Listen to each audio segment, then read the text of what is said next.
Okay, in this video we'll go through the entire AP language course in 2.5 hours. There's a study guide linked in the description that follows the video. Print it out and complete it while you watch. Let's begin. There are 4 big ideas in the course, and we'll start with the big idea titled Rhetorical Situation.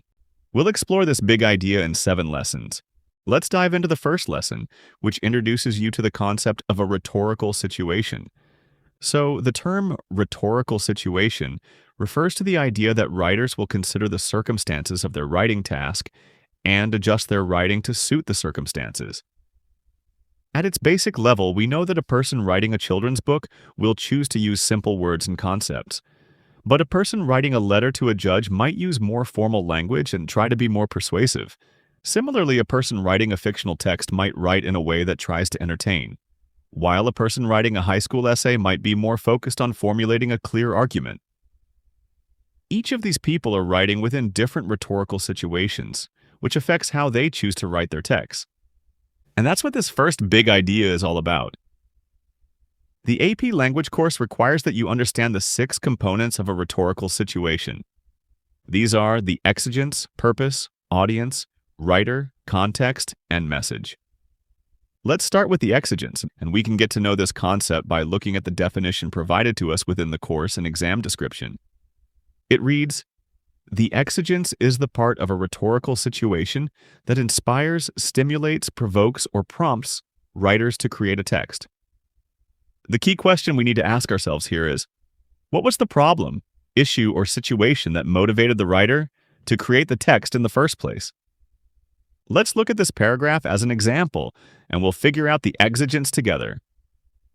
The paragraph reads, "Recent changes to the school's phone policy have caused frustration among many students, especially those who rely on their phones to coordinate transportation and after-school responsibilities.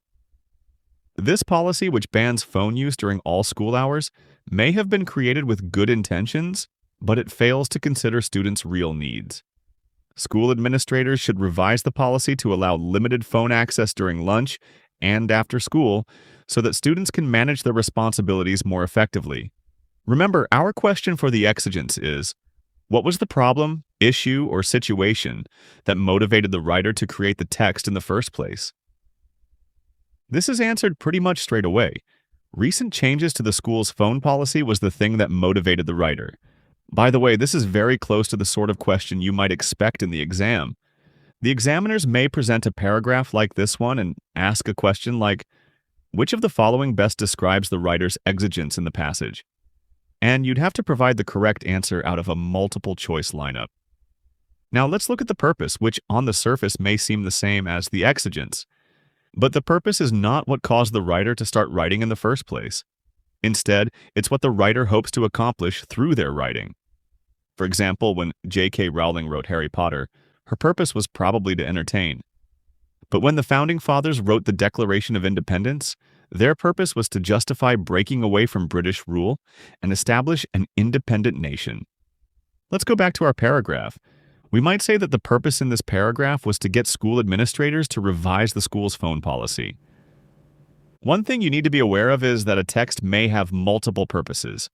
In the AP Lang MCQ Mastery Playbook, you'll see we have a practice question that asks you to identify 2 purposes in the sample paragraph. By the way, you can grab your playbook in the description. It's designed to be filled out while you watch this video to rapidly prepare you for the exam, no matter how early or late you've left it to study. Okay, next up is the audience. The audience consists of the people the writer is trying to influence. Writers generally think about their audience before they start writing, and adjust what they write based on who they want to reach. In other words, the writer thinks about the audience's beliefs, values, needs, and backgrounds, and shapes their text to attempt to relate to the audience. For example, imagine you wanted to take the day off school to attend a concert with a friend, and you needed to write letters to 2 different types of people to convince them it's a good idea. First, you need to write a letter to your teacher to try to persuade them to let you take the day off school. For the teacher, you might write about how much you think you'll learn by attending the concert. Here, you're appealing to the teacher's values regarding the importance of education. But if you were to write a letter to a friend to try to persuade them to attend the concert, you might instead emphasize how much fun it would be, assuming your friend values fun more than another boring day at school taking English lessons. Now let's go back to our example paragraph about school phone policies. Here, the audience is implied by the way the writer directly addresses decision makers. The sentence referencing school administrators signals that the text is aimed at those with the authority to change the policy.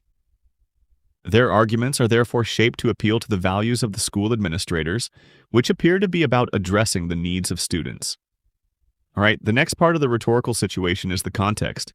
Context includes the time, place, and occasion in which a text is written. The time might be anything from the time of day or the year or even the decade. For example, the time for the Declaration of Independence was 1776. This gives us clues about the text. For example, it tells us that the text was probably written by men, and for men, because American politics was dominated by men back then. The place is literally where the text was written. For example, Harry Potter was written in England, and that's reflected in the descriptions of the landscapes and the cultural attitudes of the characters.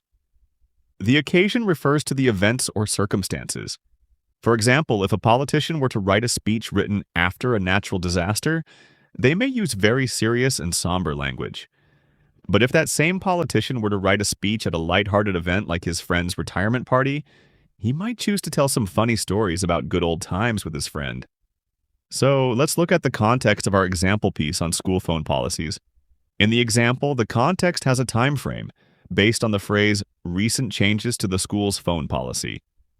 This situates the text within a specific moment, which is a moment soon after a policy change, helping readers understand why the issue feels urgent and relevant to bring up right at that moment. Next, we have the writer. The writer is the person creating the text, and their perspective influences how the issue is presented. A writer's experiences and values shape the argument they make. For example, a high school student writing about school start times may argue that classes should begin later because they feel tired during morning lessons. That's their key interest.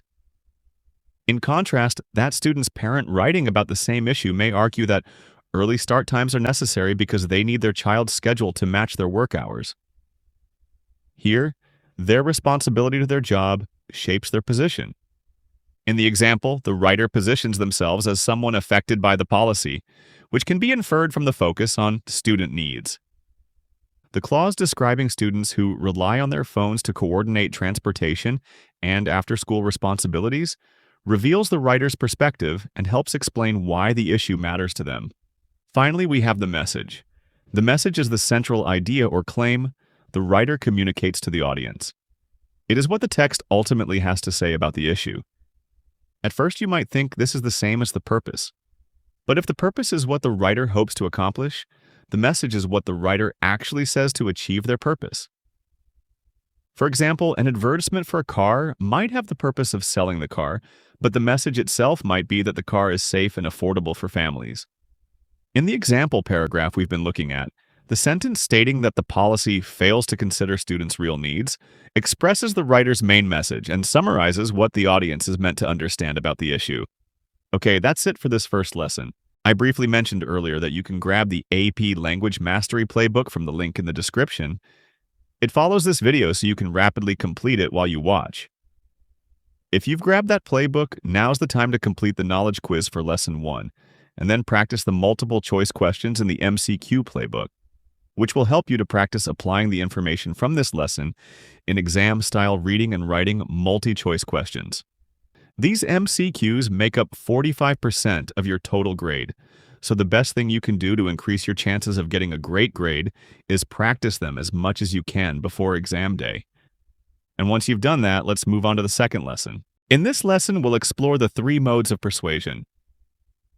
A mode of persuasion is a method a writer or speaker uses to influence or persuade the audience. The 3 modes of persuasion are ethos, pathos, and logos. Let's start with ethos. Ethos refers to an appeal to credibility or character.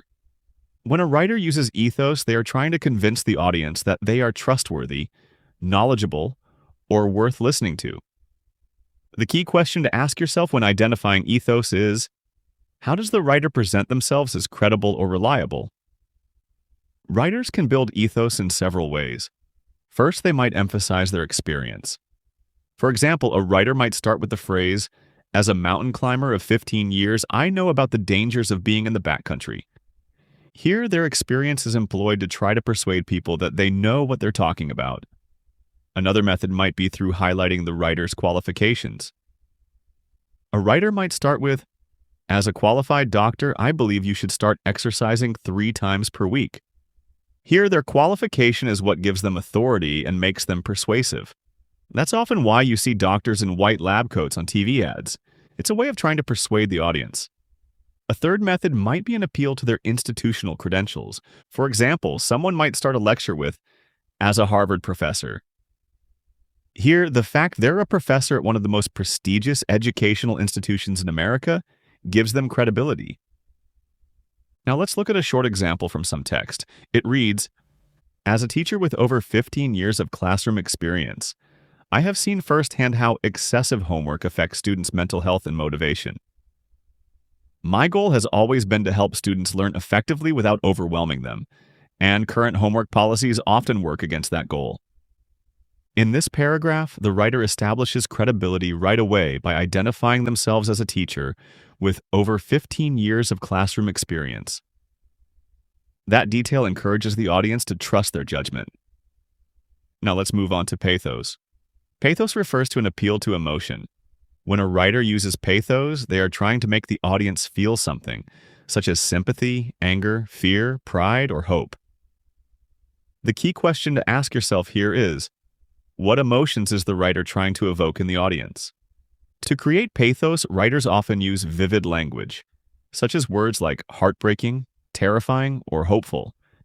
They often also use personal stories, such as a story about being bullied as a child. Thirdly, writers can use emotionally charged examples, such as describing injured animals or hungry children. Let's look at an example. It reads, "Imagine a student sitting at the kitchen table late at night, exhausted and frustrated, staring at a pile of unfinished homework while their family sleeps.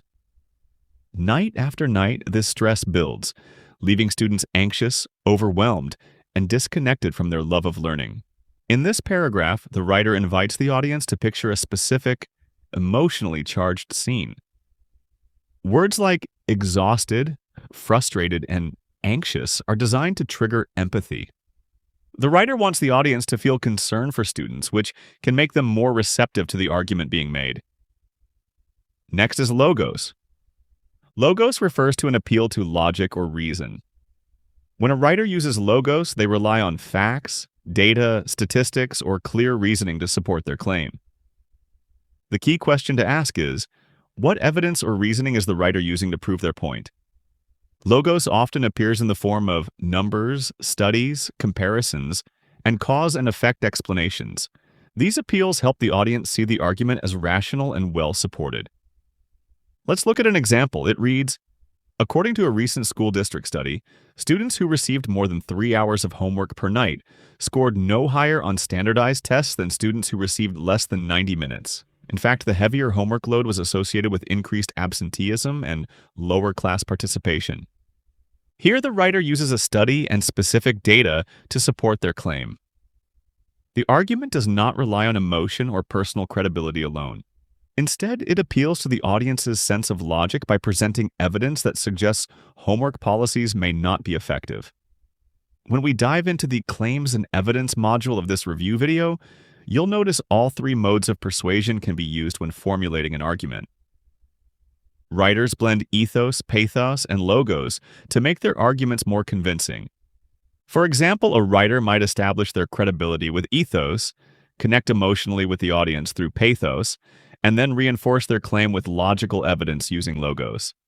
Okay, before we dive into our lesson on introductions, don't forget to complete the knowledge quiz and multiple choice mock exam questions for this section in the AP Language Mastery Playbook and MCQ Mastery Playbook to prepare yourself for the exam as best you can.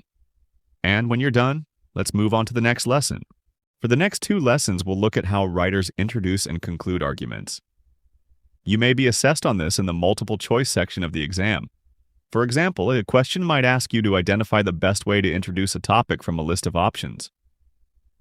But you'll also want to know how to write a quality introduction and conclusion for the 3 free response essays that you'll need to complete on exam day. So these two lessons will prepare you for both sections of the exam. Okay, let's dive into everything you need to know about introductions. This lesson is split into two parts. First, you need to know about the many purposes of an introduction.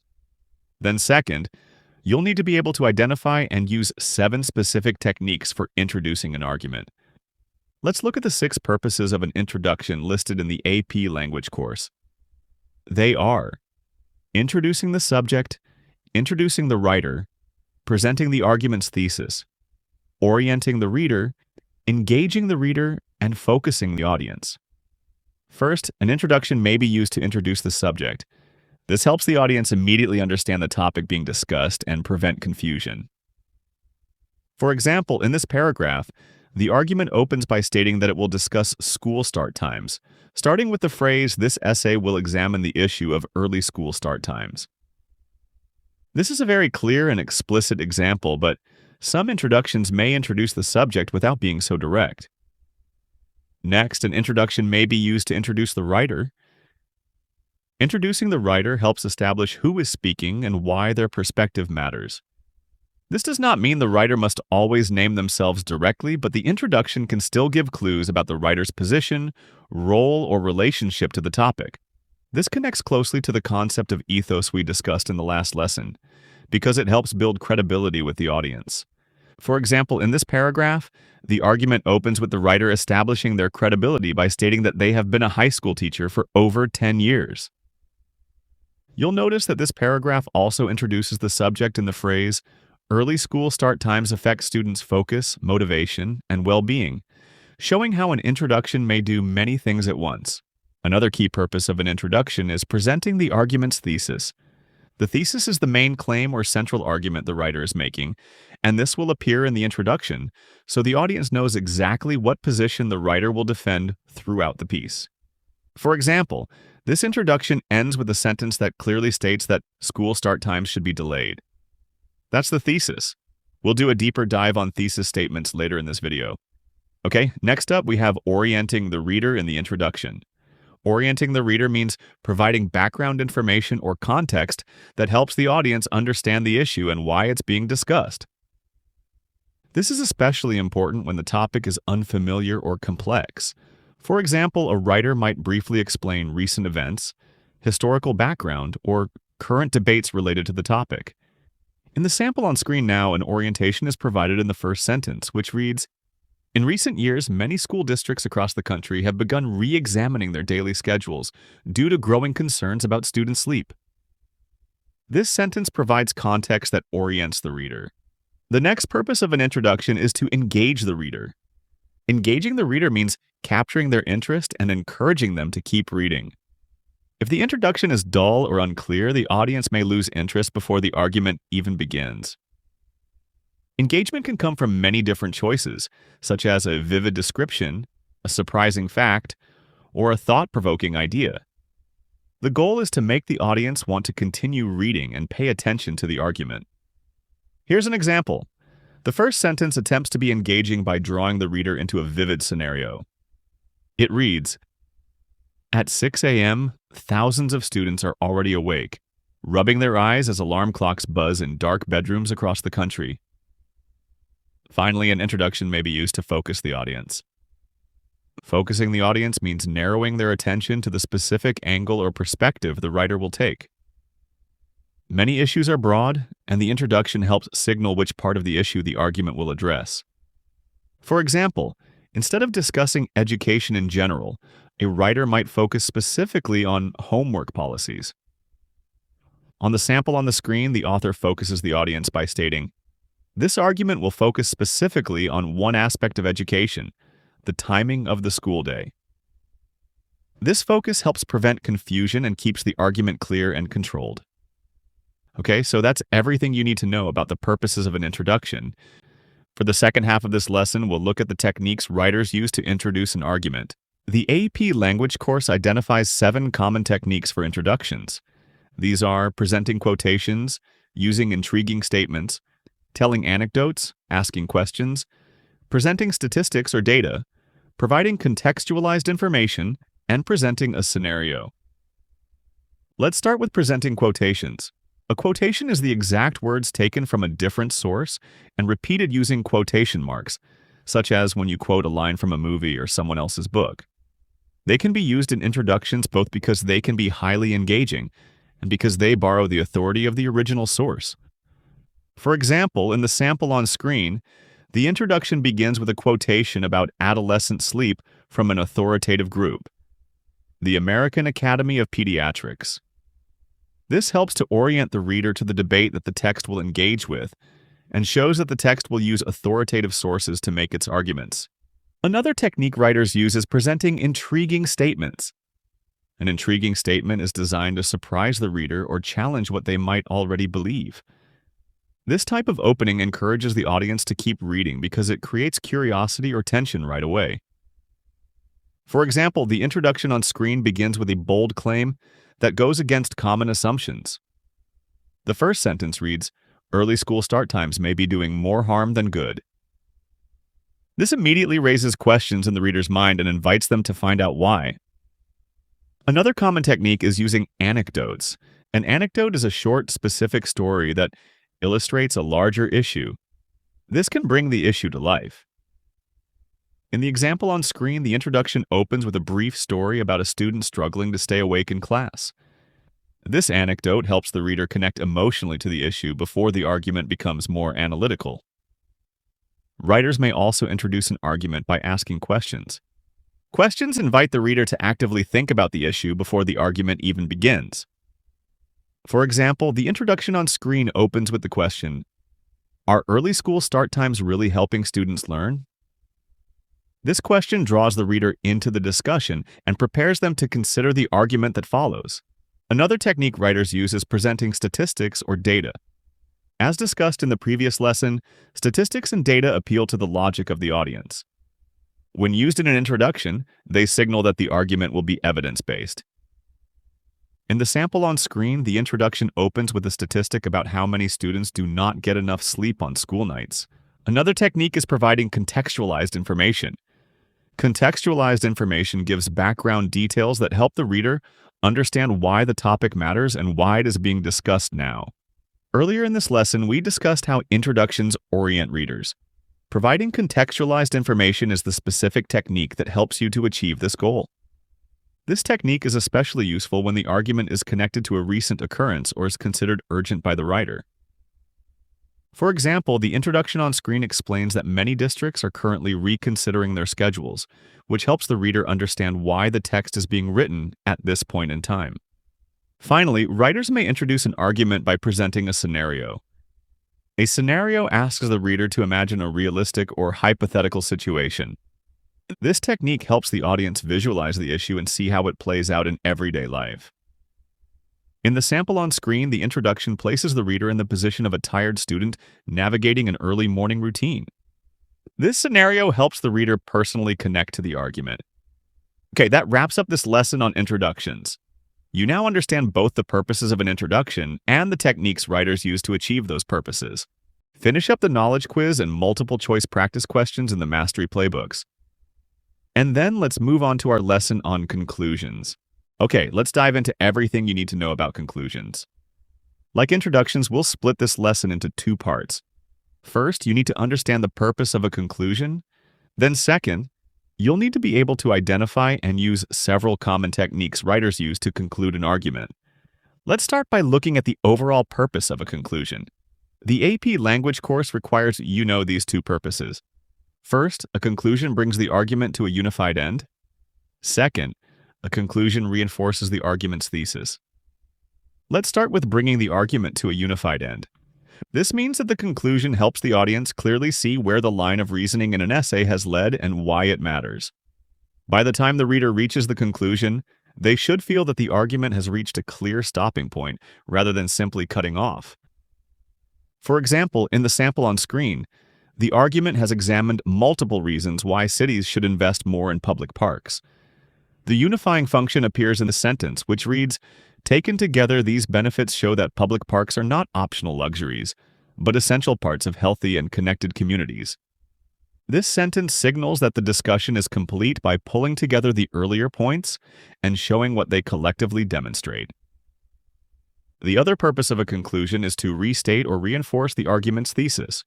While the thesis is usually introduced at the beginning of the argument, it may be revisited in the conclusion to remind the audience of the writer's main claim.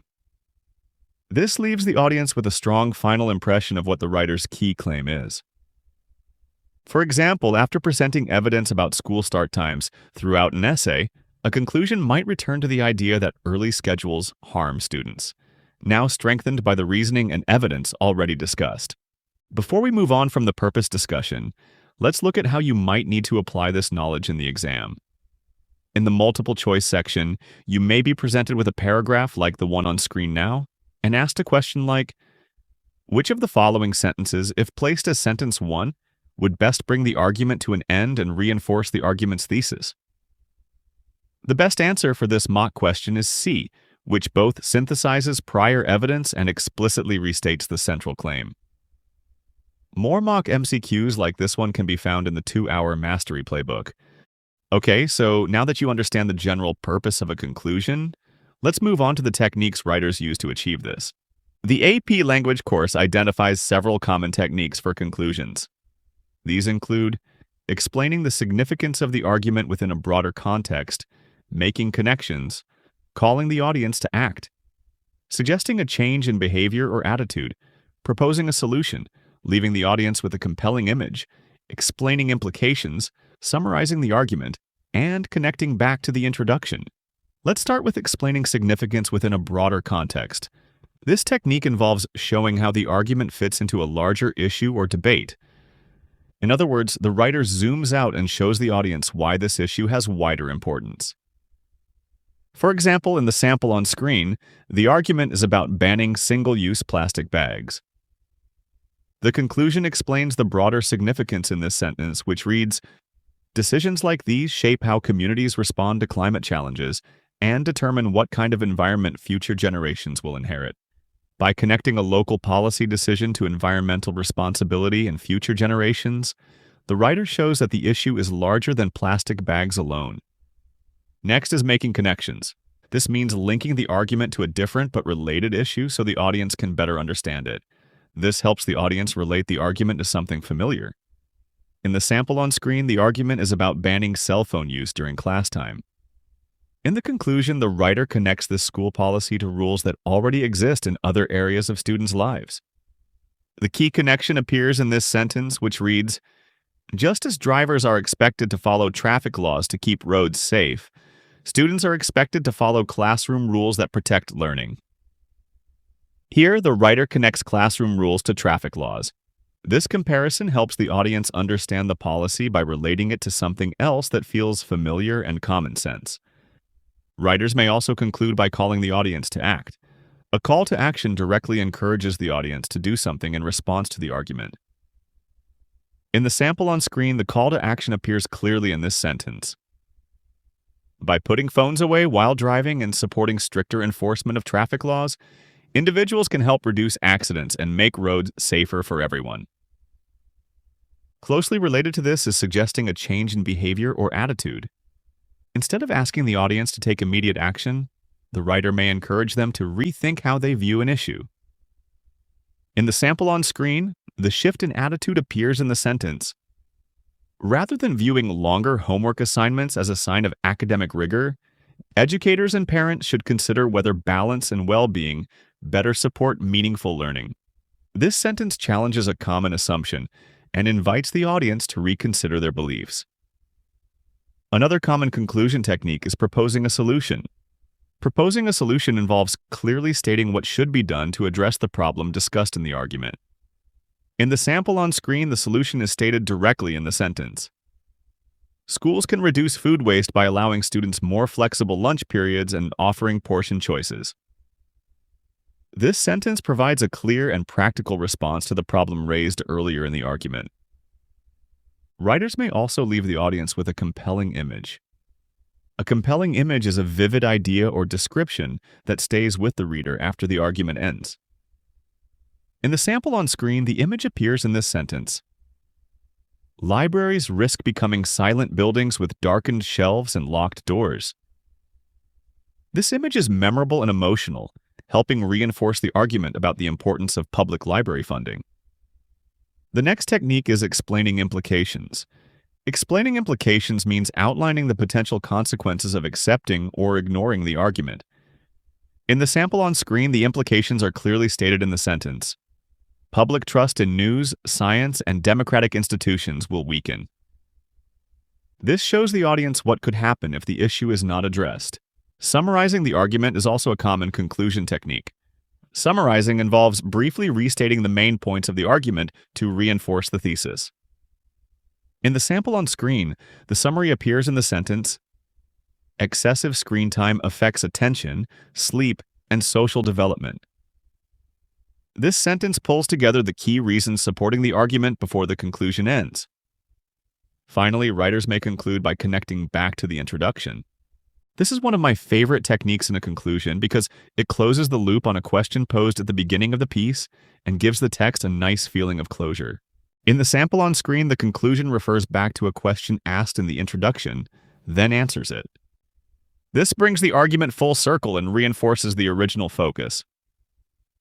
Okay, that wraps up this lesson on conclusions. Make sure you wrap up your answers to the knowledge quiz and exam-style multiple-choice practice questions in the mastery playbooks linked in the description. And then let's move on to our discussion of ways writers make comparisons within texts. In this lesson, we'll explore how comparisons can be used by writers to relate to audiences. The 4 common types of comparisons that you need to know for AP language are similes, metaphors, analogies, and anecdotes. Let's start with similes. A simile is a figure of speech that compares 2 things using the words like or as. The purpose is to help the audience better understand something by comparing it to something they are familiar with. Here are 2 examples. First, a writer might write, "The car moves like a turtle."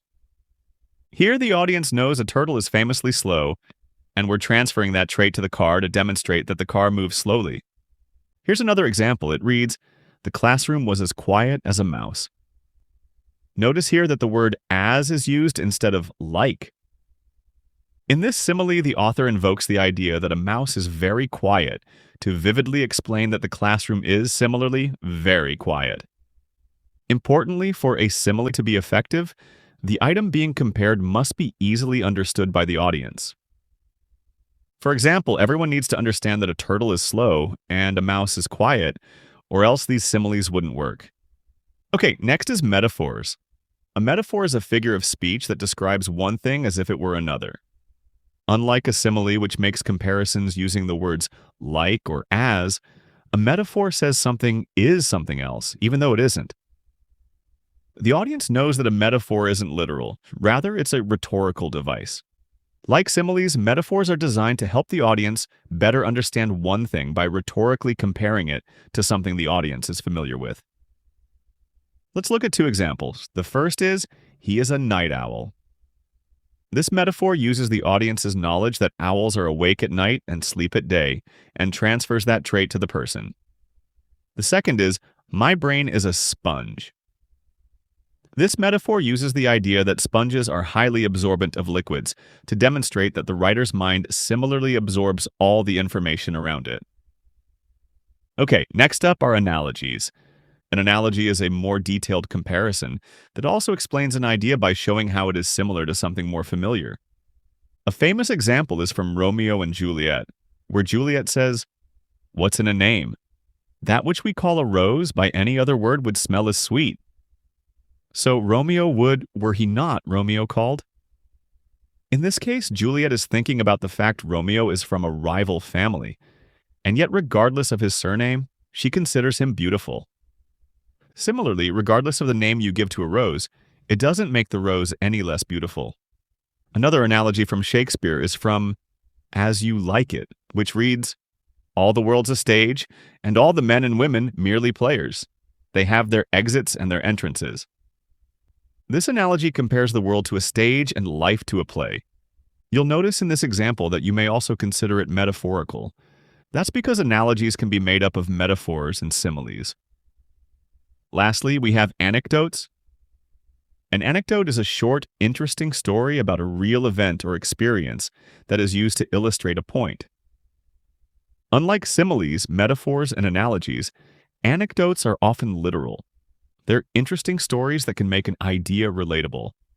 For example, if the argument essay free response question in the exam asks you to write an essay on the importance of time management, you could recount a short experience of a time you missed the bus on the way to a job interview, which led you to miss out on your dream job. This anecdote helps to illustrate the key idea in a relatable way. Okay, that brings us to the end of the lesson. You'll need to be able to identify similes, metaphors, analogies, and anecdotes for the exam, because you may be tested on them. As always, remember to complete the knowledge quiz and practice questions for this lesson to get some experience on applying this knowledge in exam-like scenarios. And then we'll proceed to our lesson on syntax, diction, and word choice. For this lesson, our focus is on two ways writers influence the perception of their audiences. They are syntax and diction. Let's start with a quick definition of the terms, as they may be new to you. Syntax refers to sentence structure.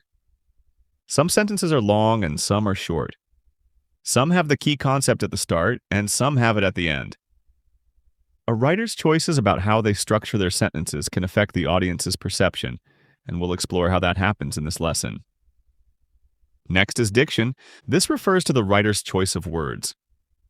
For example, a writer may use informal language, flowery adjectives, or a very academic tone.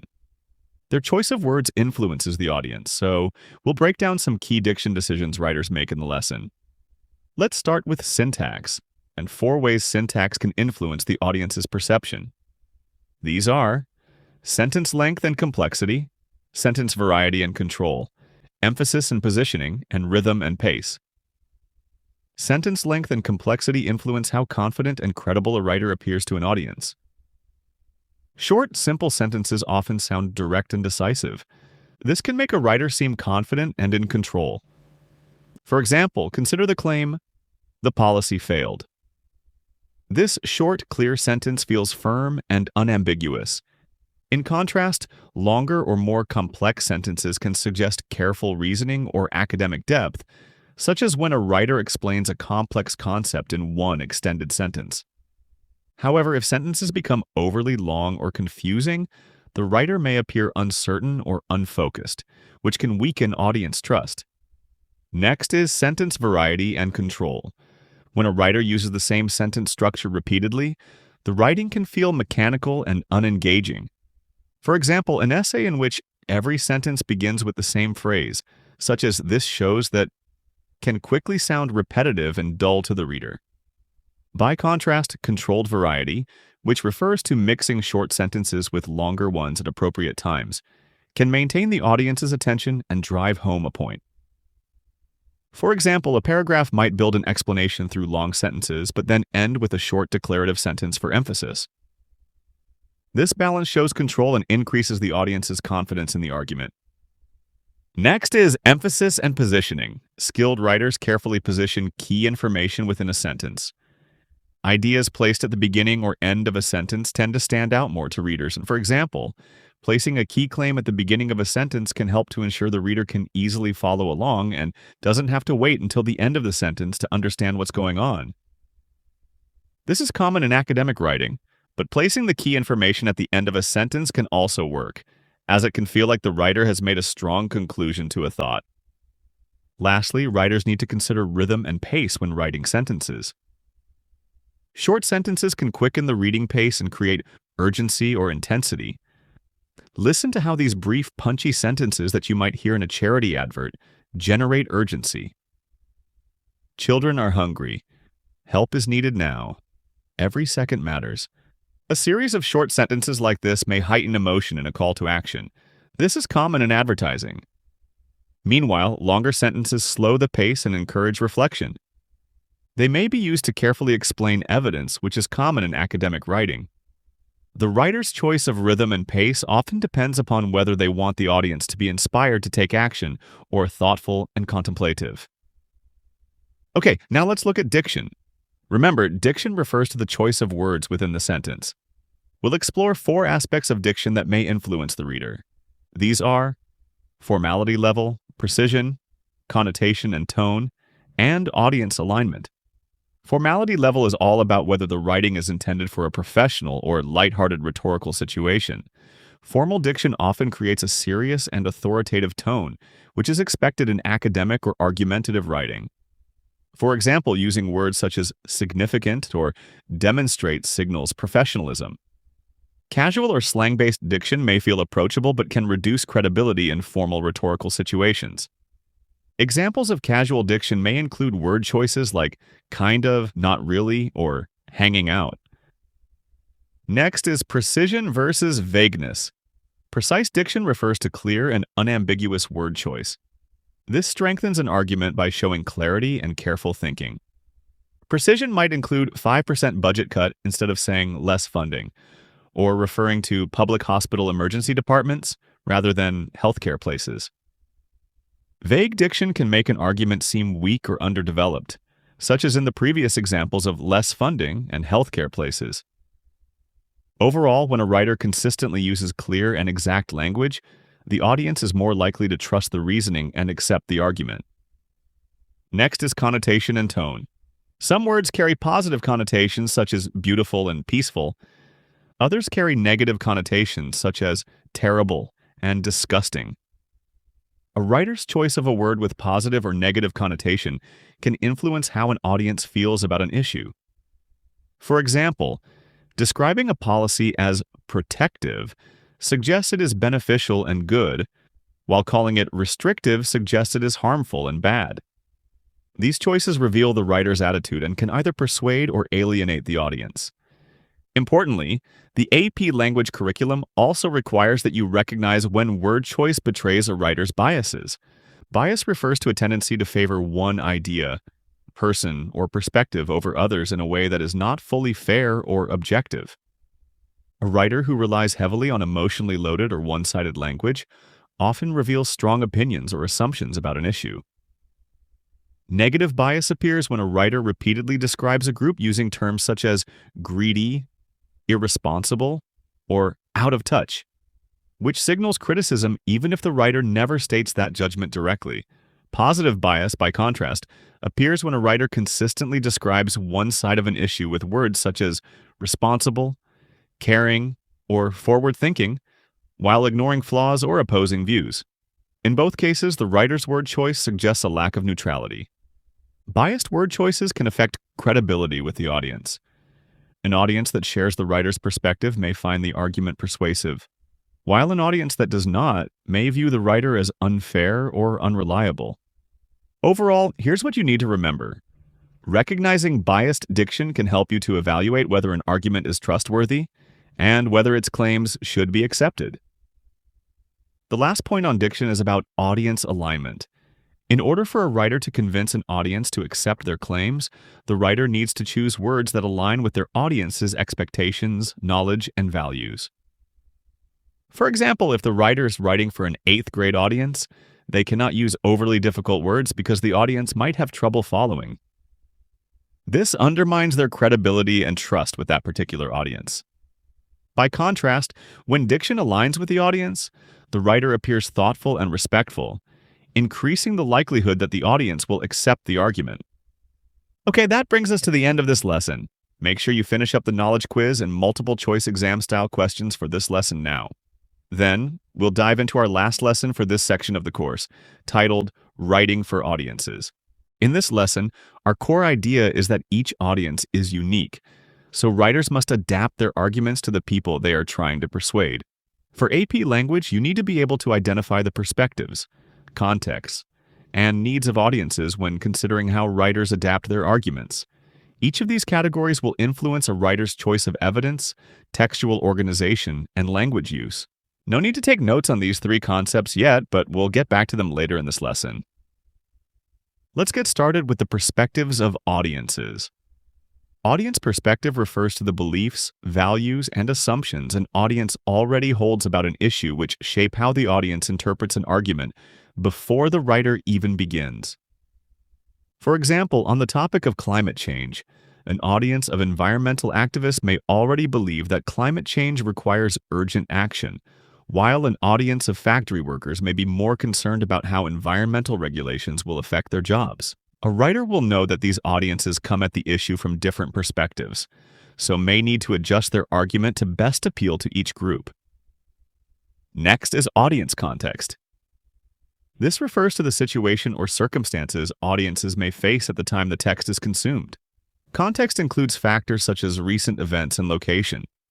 For example, prior to the COVID-19 pandemic, people weren't particularly interested in public health policy because it didn't affect their lives. It might have been hard for an author to convince people to care about public health policy, but during the pandemic, people were deeply concerned about this topic, so the writer may suddenly attract a lot of interest, and the audiences may be demanding she focus on policy aspects like personal freedom. The change of context affected the audience's interests. The third factor writers need to consider is audience needs. This refers to what the audience requires in order to understand, accept, or act on an argument. An audience may need background information, reassurance about the issue, or even motivation. For example, an audience unfamiliar with a complex public safety policy may need clear explanations and definitions for basic terms before being persuaded. In contrast, an expert audience of criminologists may not need this basic information, and instead demand detailed evidence and precise language to take an argument seriously. Recognizing the needs of the audience helps writers decide how much explanation, detail, or support to include. Okay, so those are our 3 factors about an audience that writers need to consider in order to craft a compelling argument.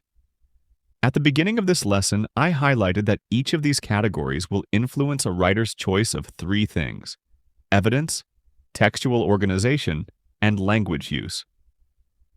So let's go through a scenario where a writer may need to make different choices about each of these factors for 2 different audiences.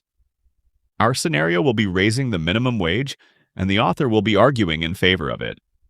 The 2 audiences will be business owners and minimum wage workers. Let's start with the business owners who may be focused in on how it will affect their costs, profits, and business's survival. So first, the author needs to consider what evidence will convince this audience. They may choose evidence such as economic data, profit margins, or examples from similar states to show that higher wages will not harm businesses. Second, they need to consider how to organize their text. For this, the writer might start out by empathetically discussing how difficult it is to run a small business in order to show the audience they're receptive to their needs. Only after this will they go on to try to convince them of potential benefits of a wage increase. Thirdly, they'll need to think about language use. Knowing their audience is business-minded, the writer may also use measured technical terms like operating costs and economic impact. Now, let's consider how the writer might adapt their approach when trying to talk about the same issue to minimum wage workers, whose focus may be on living expenses and worker protection. First, they need to consider what evidence to use. The writer may choose to use evidence about rising living costs or studies on worker well-being to demonstrate the importance of a minimum wage increase for this highly receptive audience. Second, in terms of organization of the text, they might begin by emphasizing fairness and financial security, because that's most important to this audience. Then, they may proceed to factors that may be less pressing to this group, such as a discussion of the impacts on business owners.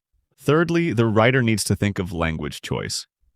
Here, they may choose to use more personal and value-driven language with the minimum wage workers, such as by using phrases like fair pay or financial stability.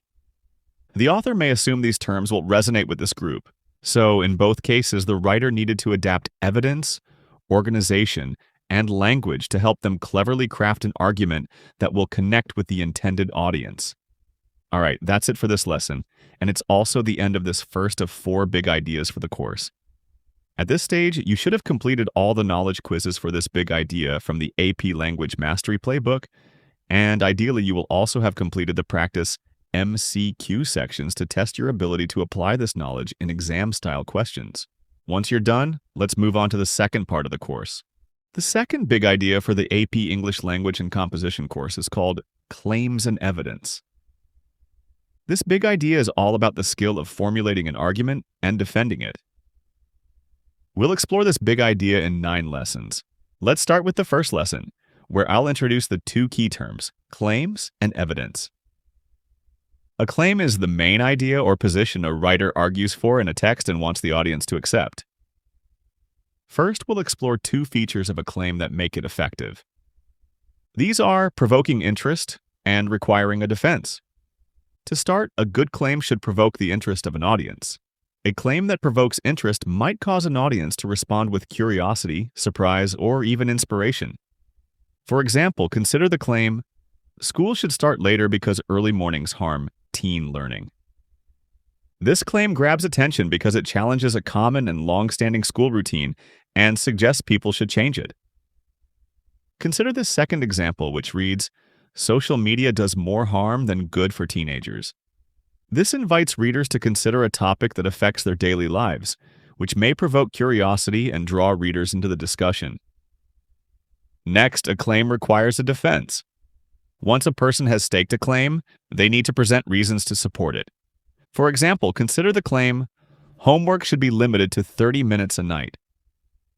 This would need data or studies to justify why they settled on the 30-minute time frame. Presumably, they would be able to present a study that demonstrates that 30 minutes is the ideal length of time for homework. Another example is the claim, "Public transportation should be free in cities." This needs to be defended with evidence about the benefits versus downsides of free public transport in order to convince people that this is a good idea. Now that we've established that a claim needs to be defended with evidence, let's look at the purpose of evidence. Generally, evidence serves the following purposes: illustrating, clarifying, setting a mood, exemplifying, associating, or amplifying a point. Let's start with illustrating. This involves showing the evidence in action. For example, a writer making an argument for hiring more teachers might describe a real-life crowded classroom to illustrate the impact of school overcrowding. Next is clarifying an idea.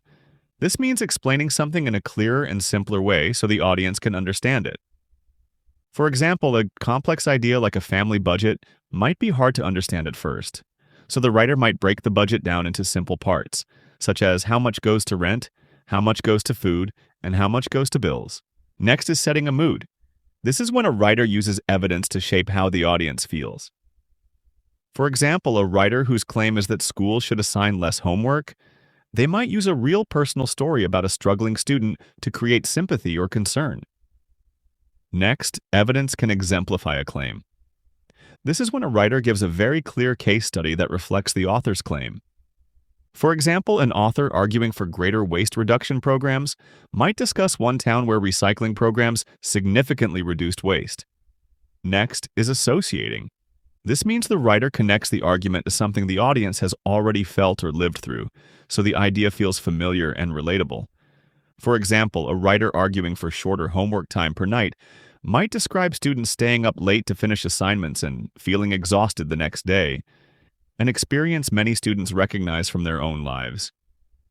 Finally, evidence can amplify a point, which refers to making an idea feel stronger, more urgent, or more important by intensifying its impact on the audience. For example, a person making an argument about climate change might use a shocking statistic to emphasize the seriousness of the issue. Okay, so in this lesson, we've oriented you to the purpose of claims and evidence. Before we move on to the lesson about different types of evidence, make sure you complete the knowledge quiz and exam-style MCQ practice questions for this lesson, which you can find in the AP Language Mastery Playbook. Then, let's dive into the next lesson. In this lesson, we'll explore and describe the 11 types of evidence that you need to know for the AP Language course. These are facts, anecdotes, analogies, statistics, examples, details, illustrations, expert opinions, observations and experiences, testimonies, and experiments.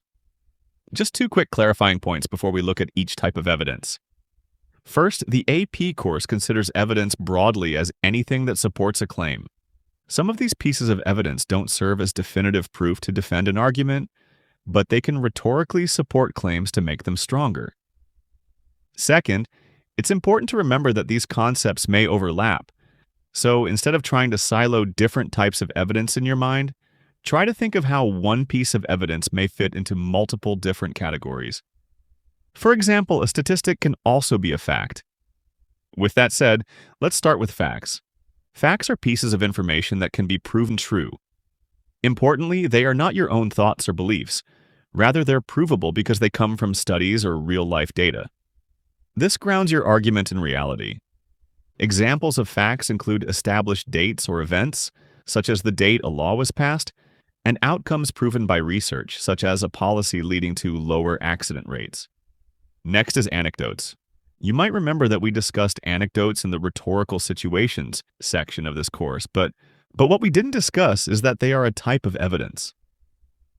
To summarize, an anecdote is a short, personal story used to illustrate an argument. Here's an example of an anecdote. A student who describes how staying up past midnight to finish homework left them exhausted and unable to focus in class the next day. Next is analogies.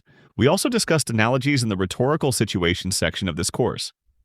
So, to summarize again, an analogy is a comparison between two different things that highlights a similarity between them. You'll recall we discussed how Shakespeare used the analogy of Romeo being beautiful like a rose. An analogy functions as a type of evidence because it supports a claim by making an idea clearer and more convincing. An example of an analogy is a writer comparing the student's brain to a battery to explain the importance of sleep for optimal learning. Next is statistics. A statistic is numerical evidence that summarizes data, often showing patterns and trends. They are drawn from studies and surveys. Examples of statistics include percentages, such as the share of students who report feeling stressed about school, and averages, such as the typical number of hours of homework assigned per night. Next is examples, which are specific cases that can be used to demonstrate a claim. They can help to show what an idea looks like in a real-life situation. Examples include describing one school that changed its start time and saw improved attendance, or explaining how one student's experience represents a wider trend. Next is details. These are specific pieces of information that can clarify a concept or argument, helping the audience better understand a point. Details add precision, and as we learned earlier in the course, precision helps convince people to accept your argument.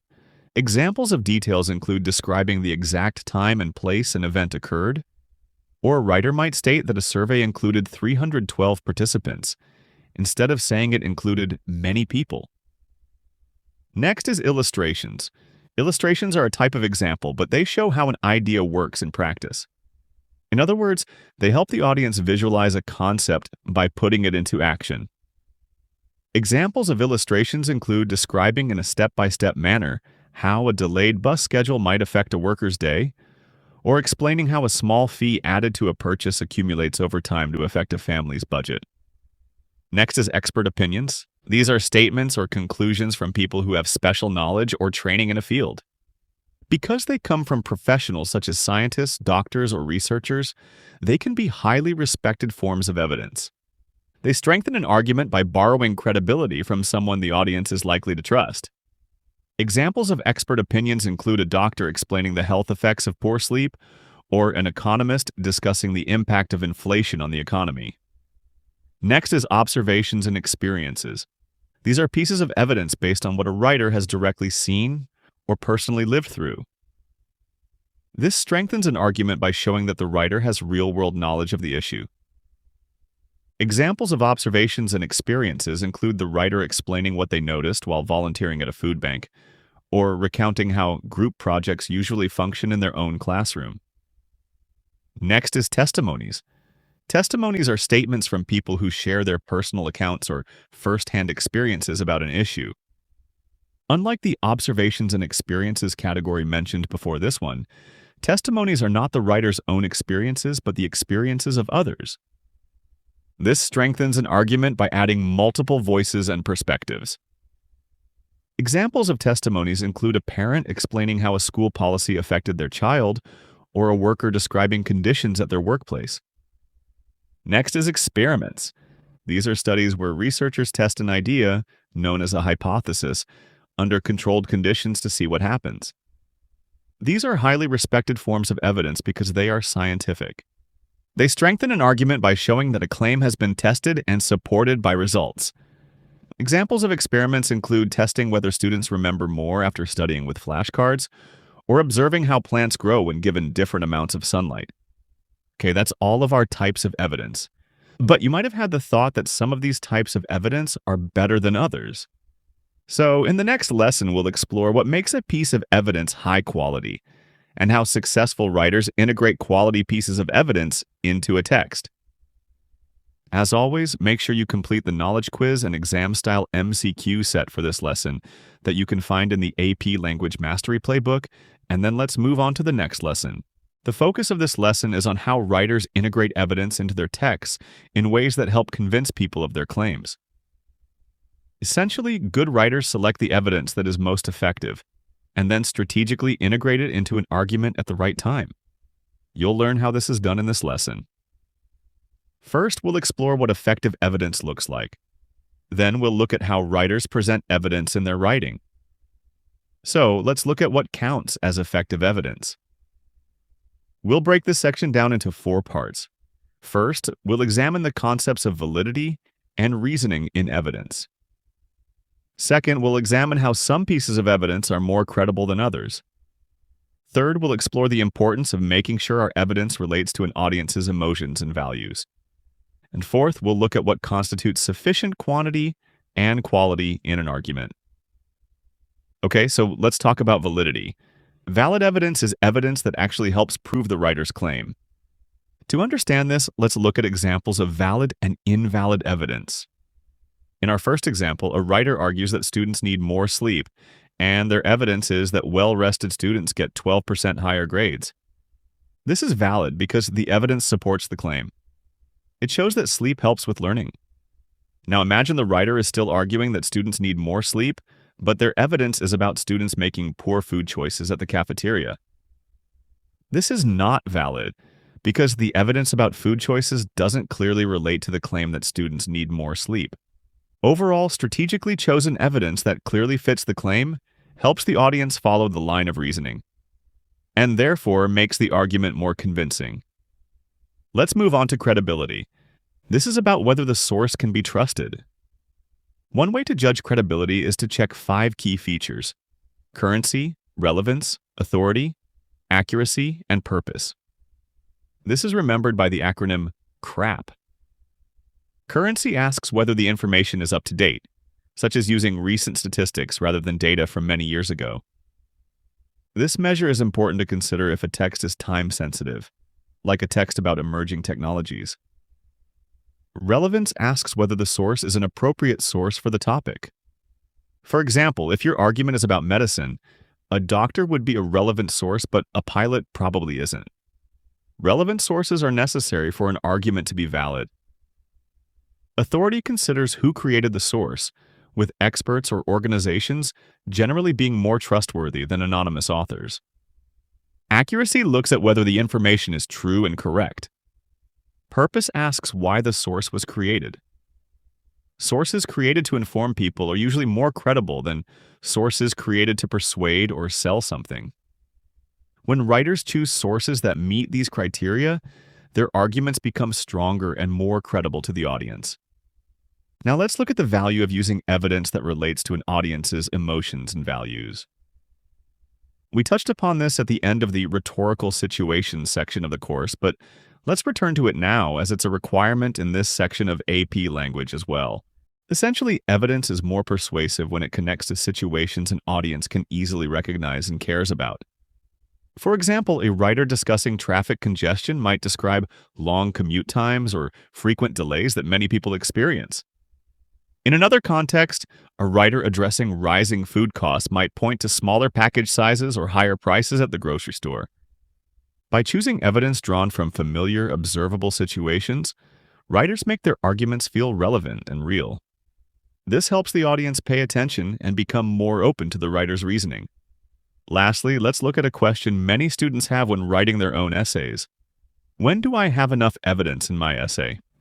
Essentially, an argument has sufficient evidence when there is both enough evidence, known as quantity, and the evidence is strong, known as quality. Let's start with quantity. A single piece of evidence rarely proves a claim on its own, so writers usually need multiple pieces of evidence to support a claim.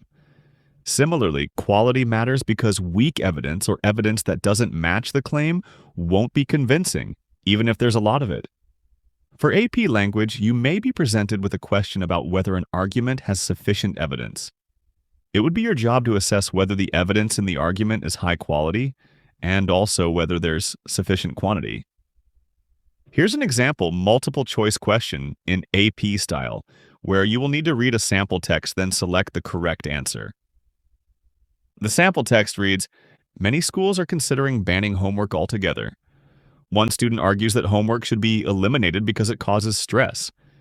The student explains that they personally feel overwhelmed by assignments and mentions a conversation with a friend who also dislikes homework. Based on these experiences, the student concludes that homework is harmful to all students and should be removed from schools." The question is, which choice best evaluates the sufficiency of the evidence used in the argument? Possible answers are A. The evidence is sufficient because personal experiences are appropriate for evaluating school policies. B. The evidence lacks sufficient quantity because it relies on only one type of evidence. C. The evidence lacks sufficient quality and quantity because it relies only on one unscientific personal anecdote to support a general claim about all students. Or D. The evidence is sufficient because it clearly explains the writer's feelings about homework and uses a source to back up their feelings. The answer for this multiple choice question is C. Remember, practicing multiple choice questions is one of the best things you can do to prepare for the exam. Grab the AP Language Mastery Playbook through the link in the description for more practice questions like this. Okay, the second half of this lesson will explore how writers integrate evidence into their texts. For this section, we'll explore 3 key techniques: quoting, paraphrasing, and summarizing. Then we'll look at the importance of acknowledging sources. And finally, we'll discuss how writers use commentary and synthesis in order to establish a logical relationship between the evidence and the claim. Let's start with quotes. Quoting means using a source's exact words and placing them directly into your own text, as you can see on the screen. But here's what you need to know.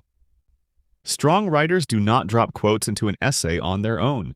They surround the quotes with commentary and unique discussion. Here's an example. The writer wrote, "Later school start times help students because they..." And then the writer opens quotes to show they are inserting someone else's text. And the sentence continues, "Increase average sleep duration on school nights." And they finish by closing out the quote. In this case, the quote is built into the sentence. The key point is this: by carefully choosing short, specific quotes and weaving them into their own text, writers show how the source material strengthens their argument rather than replacing it. Another method of integrating source materials is to use paraphrasing. Paraphrasing means restating a source's ideas in your own words while keeping the original meaning.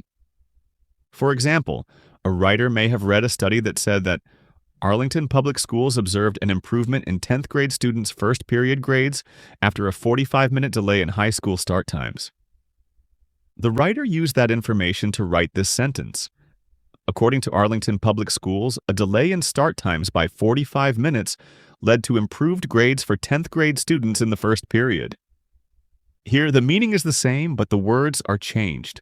When writers paraphrase effectively, they show understanding of the source and clearly relate the information to their own argument, without just copying and pasting the source itself. The third major method for integrating source materials is summarizing. Summarizing is similar to paraphrasing. It means briefly stating the main idea of a source in your own words. But unlike paraphrasing, it generally doesn't include specific details or examples. Instead, a summary is useful when the writer wants to give the audience a general overall sense of what a source shows. For example, after reading a long research article about school start times, a writer might write, "Overall, research on school schedules shows that later start times benefit student health and learning." In this case, the writer summarizes the source's main idea into their writing rather than listing every finding. Now that we've covered the key ways to embed source materials into an argument, we need to examine the importance of acknowledging sources.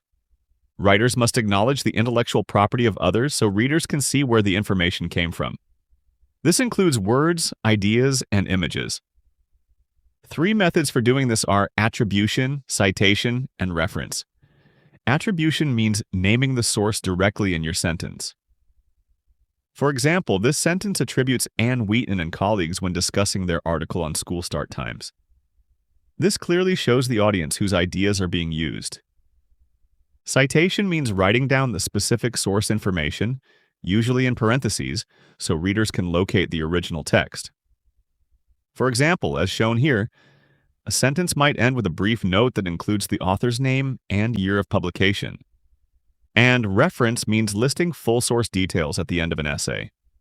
As shown in this example, texts often reference the author, title, and publication information in the reference list.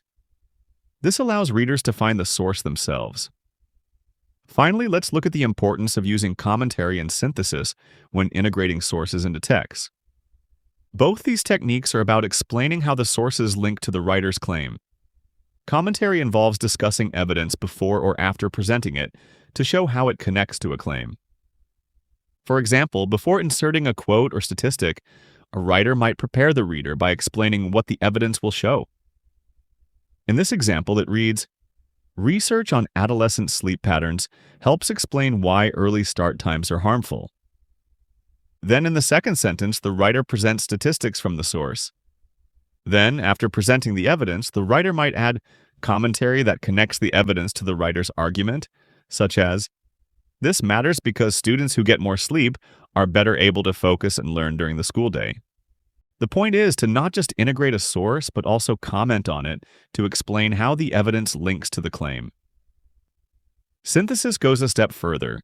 It involves combining ideas from multiple sources into a single discussion. During synthesis, the writer's job is to explain how different pieces of evidence work together. For example, a writer might note, "One study found that students who start school later get more sleep on school nights, which helps reduce fatigue."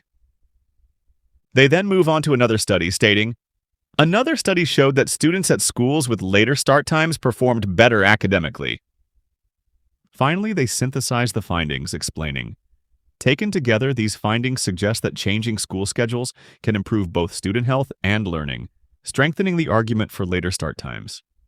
So you can see here that the author has drawn together multiple pieces of evidence and commented on how these pieces of evidence work together to back up the author's claims. Okay, that was a long but important lesson. A lot of this information really starts making sense for students when they start doing MCQ practice tasks. This is when you really see how you need to apply this information in the exam. So go ahead and complete the knowledge quiz and exam-style practice questions for this lesson now. They're all in the AP Language Mastery Playbook linked in the description. Then, when you're ready, we'll move on to our next lesson on theses and thesis statements. In this lesson, I'll introduce you to the concept of a thesis. For AP language, you need to be able to understand what a thesis is, identify a thesis statement, and also identify a text's overall thesis, even if a thesis statement isn't clearly present. So, let's start with defining the concept of a thesis. Essentially, a thesis is the writer's main claim. It acts as the central idea the entire argument is built around. Every point of argument and piece of evidence in the text should work towards supporting this one claim. For example, a thesis might be, "School start times should be later because early schedules harm student health and learning." Arguments and claims supporting this thesis could be, "Students get more sleep and are more alert in class. Improved sleep leads to better concentration, memory, and academic performance, and later start times reduce stress and fatigue." These claims that support the main thesis may be used in the body paragraphs of the text. Okay, next we need to know what a thesis statement is. Essentially, a thesis statement is one clear statement that states what the text's core argument is. It is usually expressed as a single sentence in the introduction. AP language states that the thesis statement is a preview of the line of reasoning of an argument. For example, in the previous example, which I'll put back up on the screen now, the sentence, "School start times should be later because early schedules harm student health and learning," functions as the thesis statement. It's a clear statement of the core argument. Lastly, AP language requires you know that some texts may not include a clear thesis statement, but will still contain a thesis. In these cases, you need to read the whole text and continually ask yourself, what is the main argument that this person is making? But remember, the essays you write in your exam should contain a clear thesis statement. However, there's a good chance that in the multiple choice section of the exam, you'll be presented with a text that doesn't contain a clear thesis statement, and you'll be asked to figure out what it should be. Let's look at an example. Imagine you're presented with this paragraph on the screen now. It doesn't contain a thesis statement, but the exam question presents 4 possible thesis statements, and you need to choose which one fits. The paragraph reads, "Many people assume that working from home automatically improves productivity. However, productivity depends on several conditions. Some workers benefit from fewer interruptions and flexible schedules, while others struggle with distractions, isolation, or lack of structure. Access to a quiet workspace, clear expectations from employers, and individual work habits all play a role in determining whether remote work is effective." Then the exam question is, the writer wants to add a sentence after sentence 1 to clearly state a thesis for the paragraph. Which of the following choices would best achieve this purpose?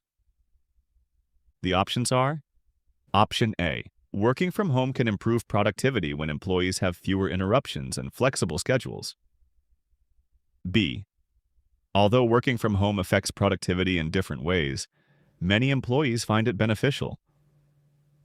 C, whether working from home improves productivity depends on individual circumstances and working conditions. D, productivity is an important issue for modern employers deciding how employees should work. Here, the correct answer is C, because it captures the overall thesis of the writer's work. The paragraph explains that working from home does not automatically improve productivity, and that its success depends on a range of factors. Choice C captures this full idea by showing that productivity depends on various different circumstances. Okay, that was a really hard one. As you know by now, the more you practice multiple choice questions like this, the more confident you will become about your ability to succeed in the exam. More multiple choice practice questions can be found in the AP Language Mastery Playbook, linked in the description. Complete this lesson's knowledge quiz and practice questions now, and then we'll move on to the next lesson. In this lesson, we're going to talk about the difference between a position and a perspective. Then we'll explore an example that you might come across in the exam. Let's start with position. A position is what a writer believes or argues about an issue. It answers the question, where does the writer stand on this issue? In most cases, the writer's position can be identified when you look at the thesis. For example, a writer's thesis might be this: school uniforms should be required because they reduce distractions, promote fairness among students, and help schools create a focused learning environment. Here we can see that their position is that school uniforms should be required. Now let's look at perspective. A perspective explains why a writer holds that position. Perspective may be impacted by a person's background and experiences, which shape how they view the issue. For example, in a thesis with the position that the municipal government should invest more into public transport, someone who takes the bus daily has the perspective of a transit user. They've reached their position because public transit personally affects them. Similarly, in a thesis with the position that everyone should donate to the poor, someone may come to this position based on a religious perspective if donating to the poor is what their religion teaches them. Okay, the last point is really important. For the AP language course, you need to know that 2 writers can take the same position, but arrive at it from different perspectives. For example, 2 writers might both argue that cities should invest more money in public transportation. But while one writer may approach the issue from an environmental perspective, focusing on pollution and climate impact, another may approach it from an economic perspective, focusing on job creation and long-term cost savings. The position is the same, but the perspectives are different. When you analyze sources in AP language, you may be asked not only to identify what their position is, but also how their perspective shapes that position. Let's look at an example in an AP exam-style multiple-choice question.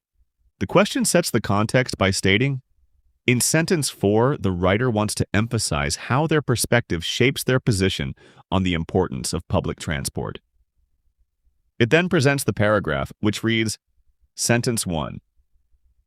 Many people argue that cities should invest more in public transportation. Sentence 2. When buses run late or routes are reduced, workers without access to cars are often the first to feel the effects. Sentence 3. Missed connections can mean lost wages or even job insecurity, and unreliable transit makes daily planning difficult for families. Sentence 4. From the perspective of an environmental advocate concerned with emissions, I believe increased investment in public transportation would benefit urban communities. Then there's a prompt which reads, which version of the underlined text best accomplishes this goal? This is a common question style in the multiple choice portion of the exam. For these questions, you're being asked whether the underlined text fits best in the paragraph, or whether you should replace it with one of the multiple choice options which would make more sense. Here are the options. Option A, as it is now. So, you would select this answer if you think the writer is writing from the perspective of an environmental advocate. Option B, from the perspective of a daily transit user whose livelihood depends on reliable service. Option C, from the perspective of a city planner focused on long-term infrastructure growth. Option D, from the perspective of a business leader interested in economic expansion. Now let's look at the correct answer. We can see that the paragraph presented evidence about workers without access to cars, lost wages, and planning difficulties for families. All of these pieces of evidence focused on the perspective of daily transit users. So the correct answer would be B, even though environmental advocates, city planners, and business leaders all may come to the same position, but from different perspectives. For more practice multiple choice questions in AP exam style, complete this lesson's activities in the AP Language Mastery Playbook, linked in the description. And then we'll move on to the next lesson. For the remaining lessons in this section of the course, we'll focus on working with sources that may contradict or challenge our claims. The first lesson will be about why we need to engage with other points of view in our own writing. The second lesson will be about strategies writers use for engaging with contradictory evidence. So let's start with our lesson on limitations and counterarguments. First, we'll look at why engaging with limitations and counterarguments is so important, and then we'll explore strategies for ensuring our arguments consider alternative viewpoints. Here's what you need to know. Often, a text will selectively engage with evidence that supports their claims and ignore evidence that does not support them. This leads to a situation where the argument appears weak and poorly considered. To understand this, let's look at 3 illustrative points. First, we'll explore what it looks like when an argument doesn't acknowledge its own limitations. Second, we'll explore what it looks like when an argument doesn't engage with contradictory evidence. And third, we'll explore the consequences of these actions, which are oversimplification and generalization. First is failure to acknowledge limitations. A text that does not engage with possible weak spots in its claims is considered to have poorly defended its position. For example, imagine you are excellent at math and science, always getting A's, but you're terrible at history where you tend to get D's. If you were to argue that you were an excellent student because you get A's in math and science, you would only be telling half the story. In the same way, an argument that only talks about strengths of its position and fails to acknowledge limitations only tells half the story, which makes it appear oversimplified, biased, and poorly thought through. Next is failure to acknowledge counterarguments. A text that does not consider opposing views similarly comes across as weak. For example, imagine you were asked to write an essay on whether homework is beneficial to students. To prepare for the essay, you might write a list of pros and a list of cons. You might look at that list and decide the cons of homework were more convincing, so you decided that your thesis would be that homework is bad for students. Unfortunately, in your essay, you only wrote about the downsides and failed to acknowledge the upsides of homework. So your argument appears biased and poorly thought through. Instead, you should acknowledge the pros, but argue that on balance, you still think homework is bad for students. We'll discuss how to do this in the next lesson. Lastly, let's look at the consequences of failing to acknowledge limitations and counterarguments. There are 2. Your argument will appear oversimplified and possibly also appear to overgeneralize. Oversimplification occurs when a writer treats a complex issue as if it has only one simple explanation. For example, a writer might argue that homework is bad because it causes stress.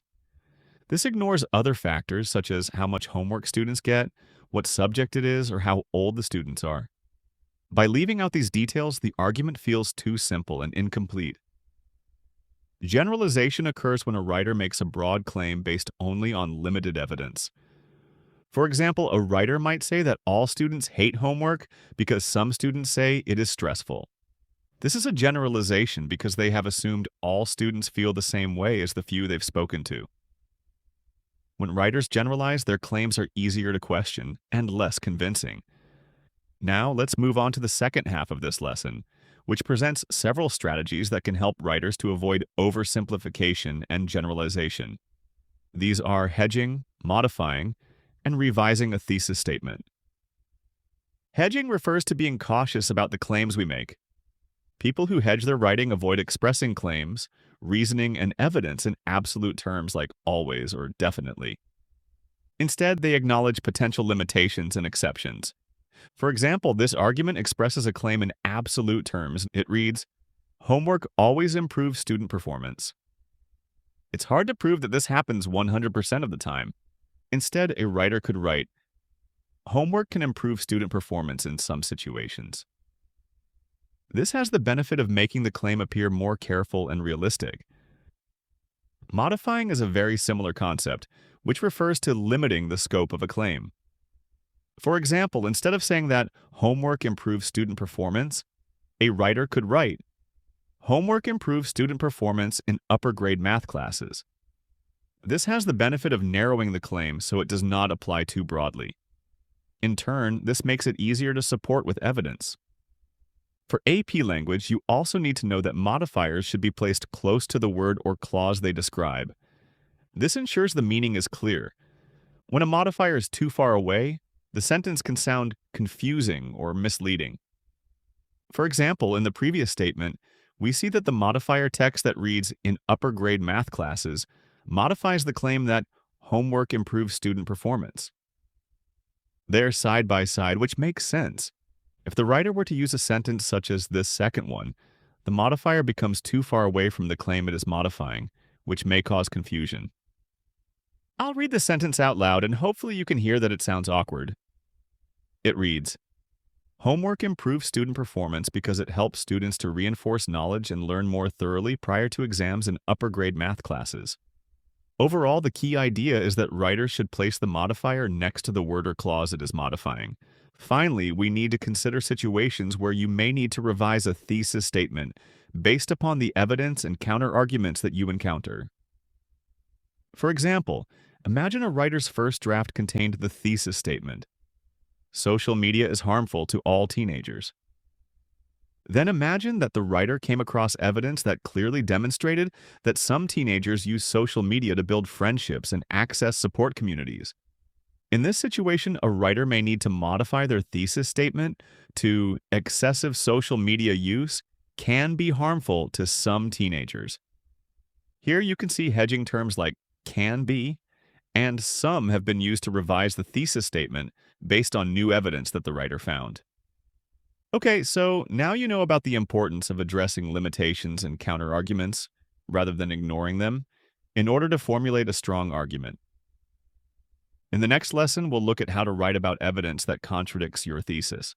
But before moving on, remember to complete the knowledge quiz and exam-style multiple-choice practice questions for this lesson in the AP Language Mastery Playbook. And once you've checked the answers, let's continue.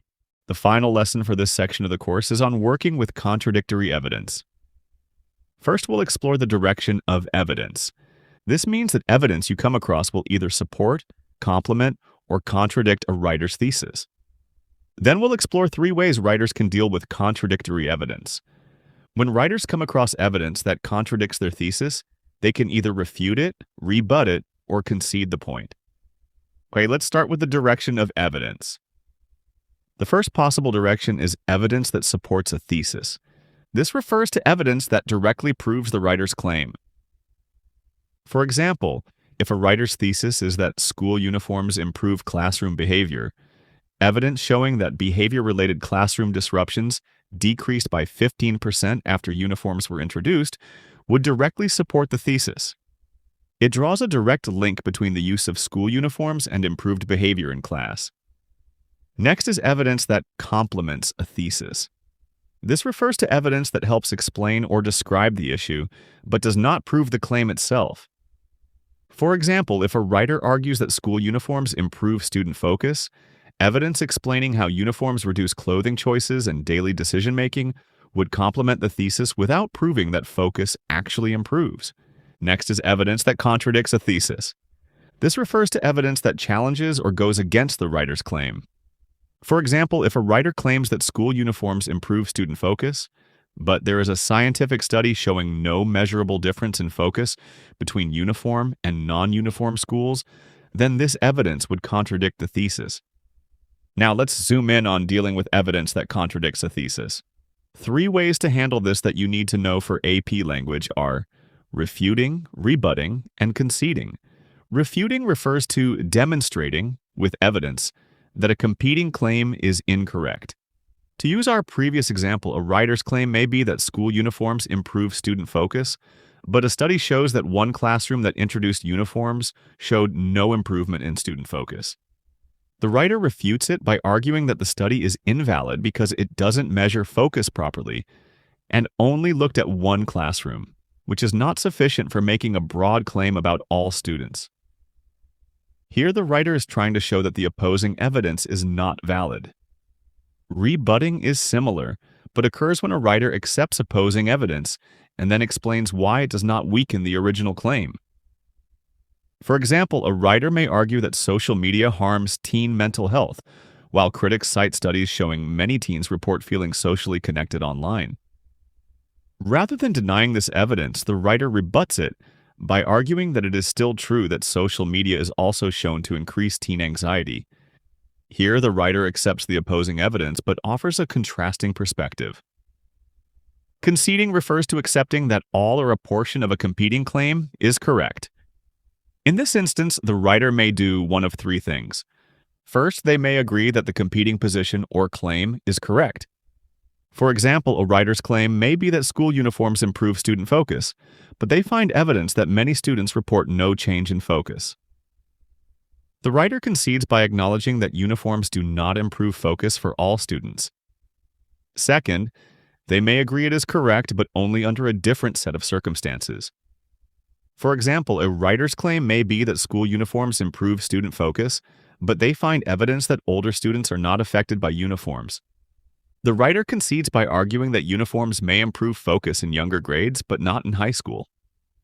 Third, they may acknowledge the limitations of their own argument.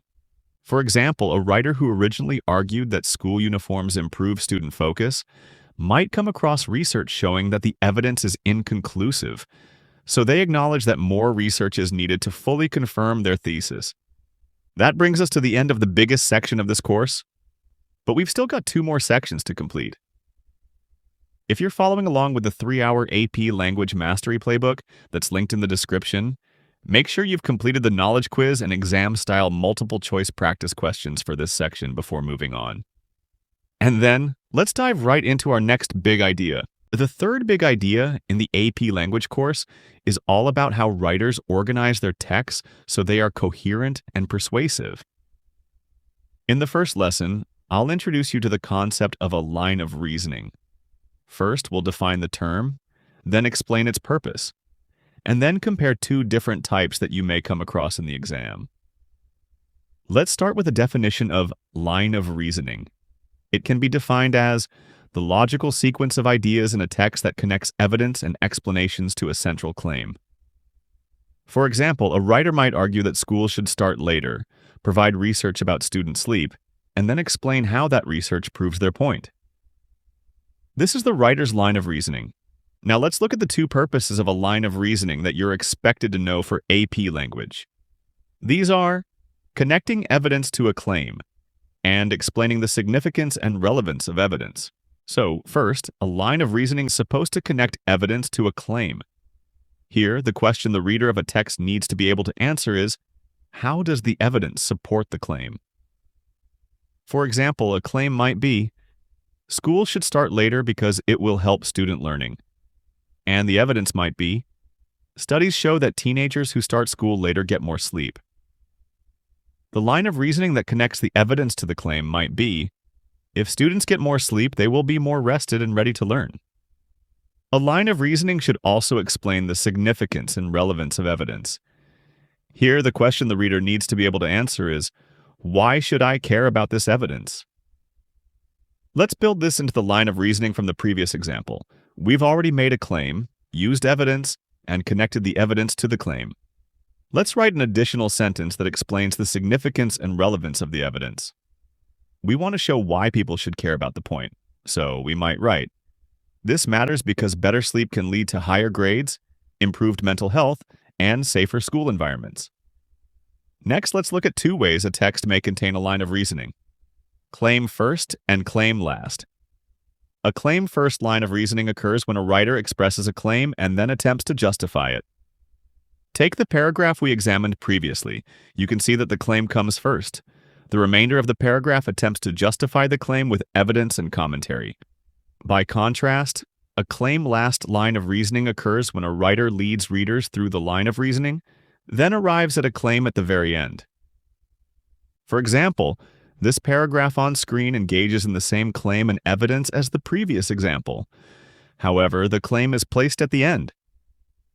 Here, the reader is guided toward the conclusion based on evidence rather than the other way around. It reads, studies show that teenagers who start school later get more sleep. When students get more sleep, they are more rested and ready to learn. This improved rest is linked to higher grades, better mental health, and safer school environments. Then finally, it ends with the claim, for these reasons, schools should start later to support student learning. I want to be really clear here.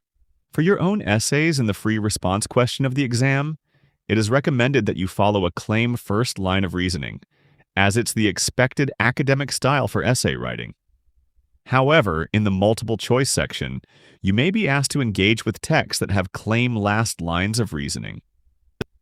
Let's look at a practice question. Here you're asked to read a line of reasoning that is missing a claim, and select which of the additional sentence options best represents a suitable claim for the text. The paragraph reads, research shows that students who get more sleep have better concentration and improved memory. These students are also less likely to experience stress and burnout during the school day. Later start times make it easier for teenagers to get the rest they need. The question then reads, in the paragraph, the writer wants to add a sentence that ties the line of reasoning to a claim. Which of the following sentences would best achieve this purpose? Option A. Furthermore, students enjoy having more free time in the evenings. Option B. However, teachers have mixed opinions about changing school schedules. Option C. Fortunately, many schools already start early in the morning. And option D. Therefore, schools should start later to support student learning and well-being. The correct answer for this question would be D, because it clearly states a claim that is directly supported by the evidence and explanations earlier in the paragraph. Okay, that brings us to the end of our first lesson on lines of reasoning. Before moving on, make sure you check your answers for the knowledge quiz and MCQ practice questions in the AP Language Mastery Playbook, and then we'll move on to the next lesson. In this lesson, we'll explore the 4 methods writers use for developing and organizing a line of reasoning. All 4 of these are required knowledge for the AP Language course. They are narration, cause and effect, comparison and contrast, and definition and description. Let's start with narration. Narration refers to a line of reasoning where the writer presents details about real-life experiences, then offers reflections and insights on the significance of those experiences. For example, in this sample paragraph, the writer presents their real-life experiences in the sentence that reads, during my first year of high school, I struggled to balance homework, sports, and a part-time job. Then their reflection and insights are presented in the following sentence, which reads, this experience showed me how easily stress can build when expectations increase without enough support. Next is cause and effect. This refers to a line of reasoning where the writer starts by presenting a cause, then presents the consequences of that cause. They may also present multiple causes and their numerous effects. For example, in this paragraph, the writer presents two causes in the first sentence, which reads, because schools assign heavy homework loads and start classes early, many students get less sleep than they need. Then, in sentence 2, they present two effects. It reads, as a result, students often struggle to focus in class and feel more stressed throughout the school day. Let's pause here for a moment and see how you might be tested on your ability to comprehend cause and effect relationships in the exam. This is going to be a hard one, but it's the difficulty level you can expect in the exam. First, you're presented with this text from Patrick Henry's speech, "Give me liberty or give me death." This speech was about whether the American colonies should keep trying to make peace with Britain or prepare to fight for independence. The snippet reads, we have petitioned, we have remonstrated, we have supplicated, we have prostrated ourselves before the throne, and have implored its interposition to arrest the tyrannical hands of the ministry and parliament. Our petitions have been slighted, our remonstrances have produced additional violence and insult. Our supplications have been disregarded, and we have been spurned with contempt from the foot of the throne. In vain, after these things, may we indulge the fond hope of peace and reconciliation. There is no longer any room for hope. Then you're presented with a multiple-choice question to test your comprehension of cause and effect. It reads, in the paragraph beginning with, we have petitioned, we have remonstrated, we have supplicated, the writer primarily develops a cause-effect relationship in order to. Then 4 possible answers are provided. Option A. Demonstrate that peaceful appeals have strengthened Britain's willingness to compromise. Option B. Explain why continued hope for reconciliation is no longer reasonable. Option C. Suggest that earlier colonial efforts failed due to poor communication strategies. Option D. Argue that emotional language is more persuasive than logical reasoning. Here the answer is B, because the writer is listing the peaceful actions taken by the colonies, which are the cause, as a way to demonstrate that each was ignored or met with hostility, which is the effect, leading to the conclusion that reconciliation is no longer possible. Okay, let's continue with the lesson. The next method of development for a line of reasoning is comparison and contrast. This refers to a line of reasoning where the writer first presents a category of comparison that contains 2 comparable items. The writer then examines the similarities or differences between the items within the category. Here's an example. The writer opens the paragraph by presenting the category of comparison, which is approaches to school discipline. The sentence reads, there are 2 common approaches schools use to manage student behavior: strict discipline policies and restorative practices. They then continue by presenting how they are different. Writing, strict discipline focuses on punishment, while restorative practices focus on discussion and problem solving. Finally, they present a claim based upon the comparison. The final sentence reads, because restorative practices address the reasons behind behavior, they are more effective at creating positive school environments. Our next method of development is definition and description. This occurs when writers explore the characteristics, features, or sensory details of an object or idea. Writers may choose to use examples or illustrations to help with their description. Here's an example. First, the author defines the concept in the sentence that reads, burnout is a state of physical and mental exhaustion caused by long-term stress. Then they describe it in the following sentence, which reads, people experiencing burnout often feel constantly tired, unmotivated, and overwhelmed. Finally, to help the reader, they also present an illustration which reads, for example, a student with burnout may stare at unfinished assignments but feel unable to start them. Okay, that brings us to the end of the common methods of development for a line of reasoning, but we still need to bring this all together in the next lesson by discussing how lines of reasoning may occur within sentences, paragraphs, and the text overall. Before moving on, check your answers for the knowledge quiz and exam-style multiple-choice practice questions, and then let's start the next lesson. In our final lesson of our section of the course on lines of reasoning, we'll explore the 3 levels of coherence in a text, then how to build relationships between concepts within a text, and finally, how transitions are used in text to maintain the coherence of a line of reasoning. Let's start with the 3 levels of coherence. Coherence refers to how well ideas in a piece of writing fit together and make sense as a whole. We can think about this at 3 levels: sentence-level coherence, paragraph-level coherence, and text-level coherence. Let's start with sentence level. Our key question here is, what makes a sentence make sense? To understand this, we first need to understand that sentences are made up of smaller groups of text called clauses. Let's look at the clauses in the sentence, "Students struggled to focus in class because they had not slept enough." The first clause is, "Students struggled to focus in class," and the second clause is, "because they had not slept enough." With that established, we can now understand that coherence within a sentence occurs when the idea in one clause logically links to the idea in the next clause. In this sentence, the first clause, which reads, "Students struggled to focus in class," explains an effect, and the second clause, which reads, "because they had not slept enough," explains its cause.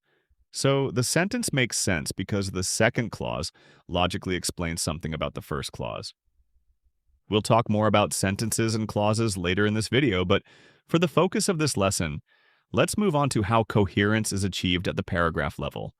In a paragraph, we're looking at how the sentences within the paragraph logically connect to one another.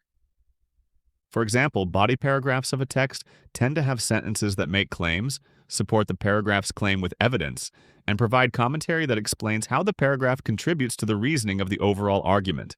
These 3 sections of a paragraph work together to create a clear line of reasoning. Now let's look at the level of the overall text. The key idea for this level is that the ideas in one paragraph should logically link to the ideas in the next.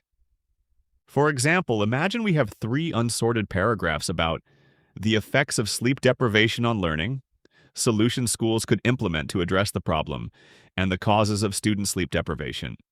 These paragraphs show effects, then solutions, then causes. A writer should be able to sort these 3 paragraphs in a way that creates a more logical line of reasoning. Logically, the paragraphs could be structured so the text first explains what causes the problem, then shows the effects, and finally proposes solutions based on that understanding. This isn't the only possible sequence a writer can follow, but it's one that is logical and therefore helps readers to follow along with the argument. Overall, the key idea is writers need to structure their sentences, paragraphs, and entire texts so there is a logical line of reasoning. Now that we've established this, we can start looking at ways different ideas within a text get weaved together. The big question here is, how does a writer help readers see that different parts of a text are connected to the same idea or argument? Our 4 methods of building relationships are repetition, synonyms, pronoun references, and parallel structure. A 5th method is use of transitions, but this one is important enough that we'll do a whole section about it later. Okay, let's start with repetition. Repetition can develop a relationship between elements of a text by reusing keywords or phrases, so the reader clearly recognizes that multiple sentences or paragraphs are discussing the same idea. For example, a writer arguing that students need more sleep might repeatedly use the phrase lack of sleep across several sentences, which signals to the reader that each sentence is contributing to the same central point rather than introducing a new topic. This can be particularly valuable when transitioning paragraphs. For example, consider the 2 paragraphs on screen, which both mention lack of sleep in the first sentence to keep the reader oriented to the key idea. Next is synonyms. Overly repeating terms can start to feel awkward, so synonyms is an alternative method a writer can use. This involves referring to the same idea using different but closely related words.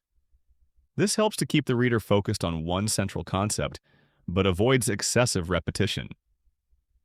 For example, a writer discussing school rules might alternate between the terms policy, guideline, and requirement across several sentences, signaling that each sentence is still addressing the same underlying idea rather than shifting to a new topic. Next is pronoun references. Pronoun references are words such as it, they, this, or these that stand in for nouns mentioned earlier in a text.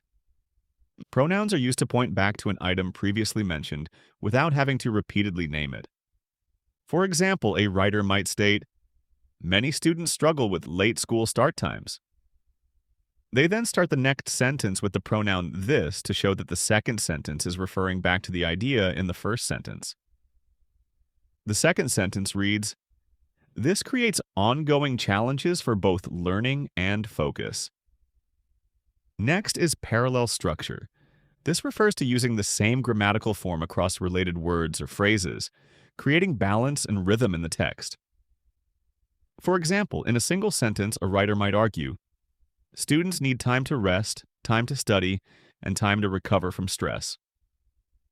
This repetition of time to for each listed element is both structurally pleasing and demonstrates that all the listed items are of equal weighting. Another example is when clauses are balanced, such as in the text, "When schools support healthy sleep habits, students are more alert. When schools ignore sleep needs, students struggle to focus." Again, this repeated and balanced structure is both pleasing rhythmically and demonstrates that the ideas in each sentence are equally important. So, repetition, synonyms, pronoun references, and parallel structure are some key ways writers can weave together ideas and show how they logically connect. But the most important method for weaving together parts of a text is transitions. So let's look at them now. Transitions are words or groups of words that help guide the reader from one idea to the next and help to demonstrate the relationship between the ideas. Examples include, for example, however, in addition, as a result, on the other hand, therefore, meanwhile, and in conclusion. For AP language, you need to know about some common purposes for transitions and several types of transitions. Let's start with common purposes. Two common purposes for transitions are introducing evidence and transitioning to counterarguments. These are not the only two purposes, but they are the two that are explicitly named in the AP language course description, so let's look at them. First is introducing evidence. A writer might have made a claim such as, "Schools should start later in the morning to support student learning." They then want to transition to evidence, so they use the phrase, "for example," and then present the evidence to conclude the sentence, which reads, "For example, studies show that students who start school later get more sleep and demonstrate higher levels of attention in class." Here, the transitional phrase, "for example," helps to signpost that the writer is moving on from claim to evidence. Another common purpose that you need to know about for AP language is transitioning to counterarguments. For example, an author might have presented the argument, "Later school start times improve student performance and well-being." They have then chosen to transition to a counterargument. To signal the transition, they have used the transitional phrase, "however," and then completed with the counterargument, which reads, "However, some critics argue that later start times would disrupt after-school activities and family schedules." For AP language, you also need to know that transitions can be phrases, clauses, sentences, and even paragraphs. Let's start with transitional phrases. A transitional phrase is a short group of words that shows how one idea connects to the idea that comes before it. These can show contrast, such as in the phrase, "in contrast," cause and effect, such as in the phrase, "as a result," and addition, such as in the phrase, "also." Another type of transition is a transitional clause, which is a group of words that includes a subject and a verb and helps link one idea to the next. Examples include, "Although this may seem effective, because this approach creates problems, and while this policy aims to help students." Next is the transitional sentence. This is a full sentence that helps move the reader from one idea or paragraph to the next. It explains how ideas are connected. Examples include, "However, this solution does not address the root of the problem," and "To understand why this issue matters, we must first examine its causes." Finally, an entire paragraph can be transitional. For example, a writer may have two paragraphs that discuss two different key ideas. The writer may present a short paragraph between the sections that summarizes the idea just discussed and then introduces the focus of the next section. Okay, that brings us to the end of this lesson. Remember, ideas within sentences, paragraphs, and entire texts need to be logically organized to help the reader follow a line of argument. And writers can use strategies like repetition, synonyms, pronoun references parallel structure and transitions to help show readers the logical path between the ideas in the text. Okay, this also brings an end to this section of the course on reasoning and organization. Check your answers to the knowledge quiz and multiple choice practice questions in the AP Language Mastery Playbook. And then we'll move on to our final section of the course. The final big idea for the AP Language course is all about writing style. It looks at elements of writing like word choice, sentence structure, punctuation, irony, and tone of voice, and how such choices shape how audiences perceive a text. In the first lesson, we'll start our discussion of writing style by examining how words create meaning. The key idea is this: the writer's choice of words affects the audience's interpretations of the text. So let's explore how this happens. First, we'll look at two ways meaning is made from words. Then we'll look at the importance of descriptive words. And finally, we'll examine the role of precision in reducing confusion. First, let's look at two ways words make meaning. These are connotative meanings and denotative meanings. On the one hand, connotative meanings are the feelings, ideas, or associations a word suggests beyond its literal definition. An example is the word home, which often suggests comfort, safety, or belonging, not just a place where someone lives. On the other hand, denotative meanings are the literal dictionary definitions of a word, without any emotional or implied meaning. So, for the word home, its denotative meaning is simply a place where a person lives. Here's why it's important to know the difference. It's important to go beyond denotative meanings and also explore the connotative meanings if you want to know what a text is truly saying. For example, two newspaper articles are written about a local group that gathered in the town square. One article might refer to the group as protesters, which can carry a connotative meaning of civic action or political engagement. The other article refers to the group as rioters. This word carries a negative connotative meaning, framing them as lawbreakers. The choice of words changes how the audience might view the same event and the people involved. And this is all possible because words don't just have denotative meanings, they also have connotative meanings. Next, let's explore what you need to know about descriptive words for the exam. Descriptive words are words like adverbs and adjectives. Adverbs are words that describe or modify verbs. An example might be the adverb quickly in the phrase quickly drove. This modifies the verb drove to imply that the driver was in a rush. Adjectives are words that describe or modify nouns by giving more detail about what something is like, such as changing the word room to crowded room, which clarifies an important detail about the room. Adding descriptive words to a text often changes its connotation. For example, two newspaper articles are written about a local actor. One article might describe her as a youthful actor, which carries a positive connotation and frames her in a positive way. The other article uses the phrase immature actor to describe her. This carries a negative connotation, which might cause the audience to view her more negatively. To sum up this lesson, let's quickly talk about the importance of precision in word choice. The more precise a writer is when they choose a word, the more likely they are to reduce confusion and help the audience understand their perspective. For example, instead of just saying students, a writer may state high school students, or even grade 11 students. Greater precision clarifies the age group being discussed and helps the audience better understand the writer's focus. Okay, that's it for this lesson. In the next lesson, we'll delve deeper by exploring how word choice affects a writer's tone. Make sure you check your answers for this lesson's knowledge quiz and multiple choice practice questions from the AP Language Mastery Playbook. And when you're ready, we'll move on to the next lesson. In this lesson, we'll explore the concept of tone and how shifting tone can change the message of a text. First, let's define tone. We can define it as the writer's attitude toward the subject or audience. Tone can be revealed by the writer's word choice and the connotation of those words. We started to explore some of these concepts in the previous lesson, but our focus here is on the concept of tone. So let's look at a quick example of tone. Describing students as motivated learners creates a positive tone because it suggests the students are putting in effort and are interested in learning. Describing the same students as uninterested learners creates a more negative tone because it suggests they don't care about their grades. So you can see here that the word choices we discussed in the previous lesson directly impact a writer's tone. Okay, so that's the basics, but you also need to know about shifting tone. This occurs when a writer's tone changes partway through a text.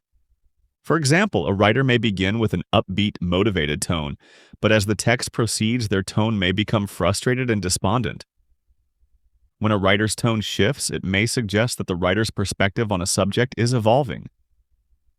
Shifting tone within a text may suggest that the writer has done one of three things: qualified their perspective, refined their perspective, or reconsidered it. First, a writer might be qualifying their stance. This refers to limiting the strength or scope of a claim. The writer still holds the original position, but the tone softens as they acknowledge limits, exceptions, or uncertainty. This can be revealed by a shift toward a more cautious or restrained tone. For example, a writer may confidently argue that later school start times improve learning, then shift to a more measured tone by noting that the benefits may vary depending on student age or district resources. Second, a writer might be refining their stance.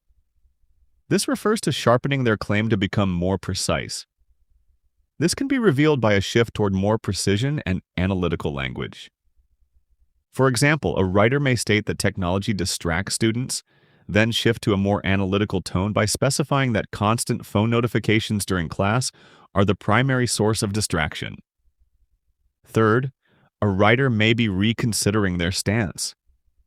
This refers to a situation where the writer distances themselves from an earlier claim and shows openness to revision. This can be revealed by a shift toward a more reflective or self-questioning tone. For example, a writer may argue that homework should be eliminated, then adopt a more reflective tone by acknowledging the limitations of their argument and opening the door to changing their position entirely.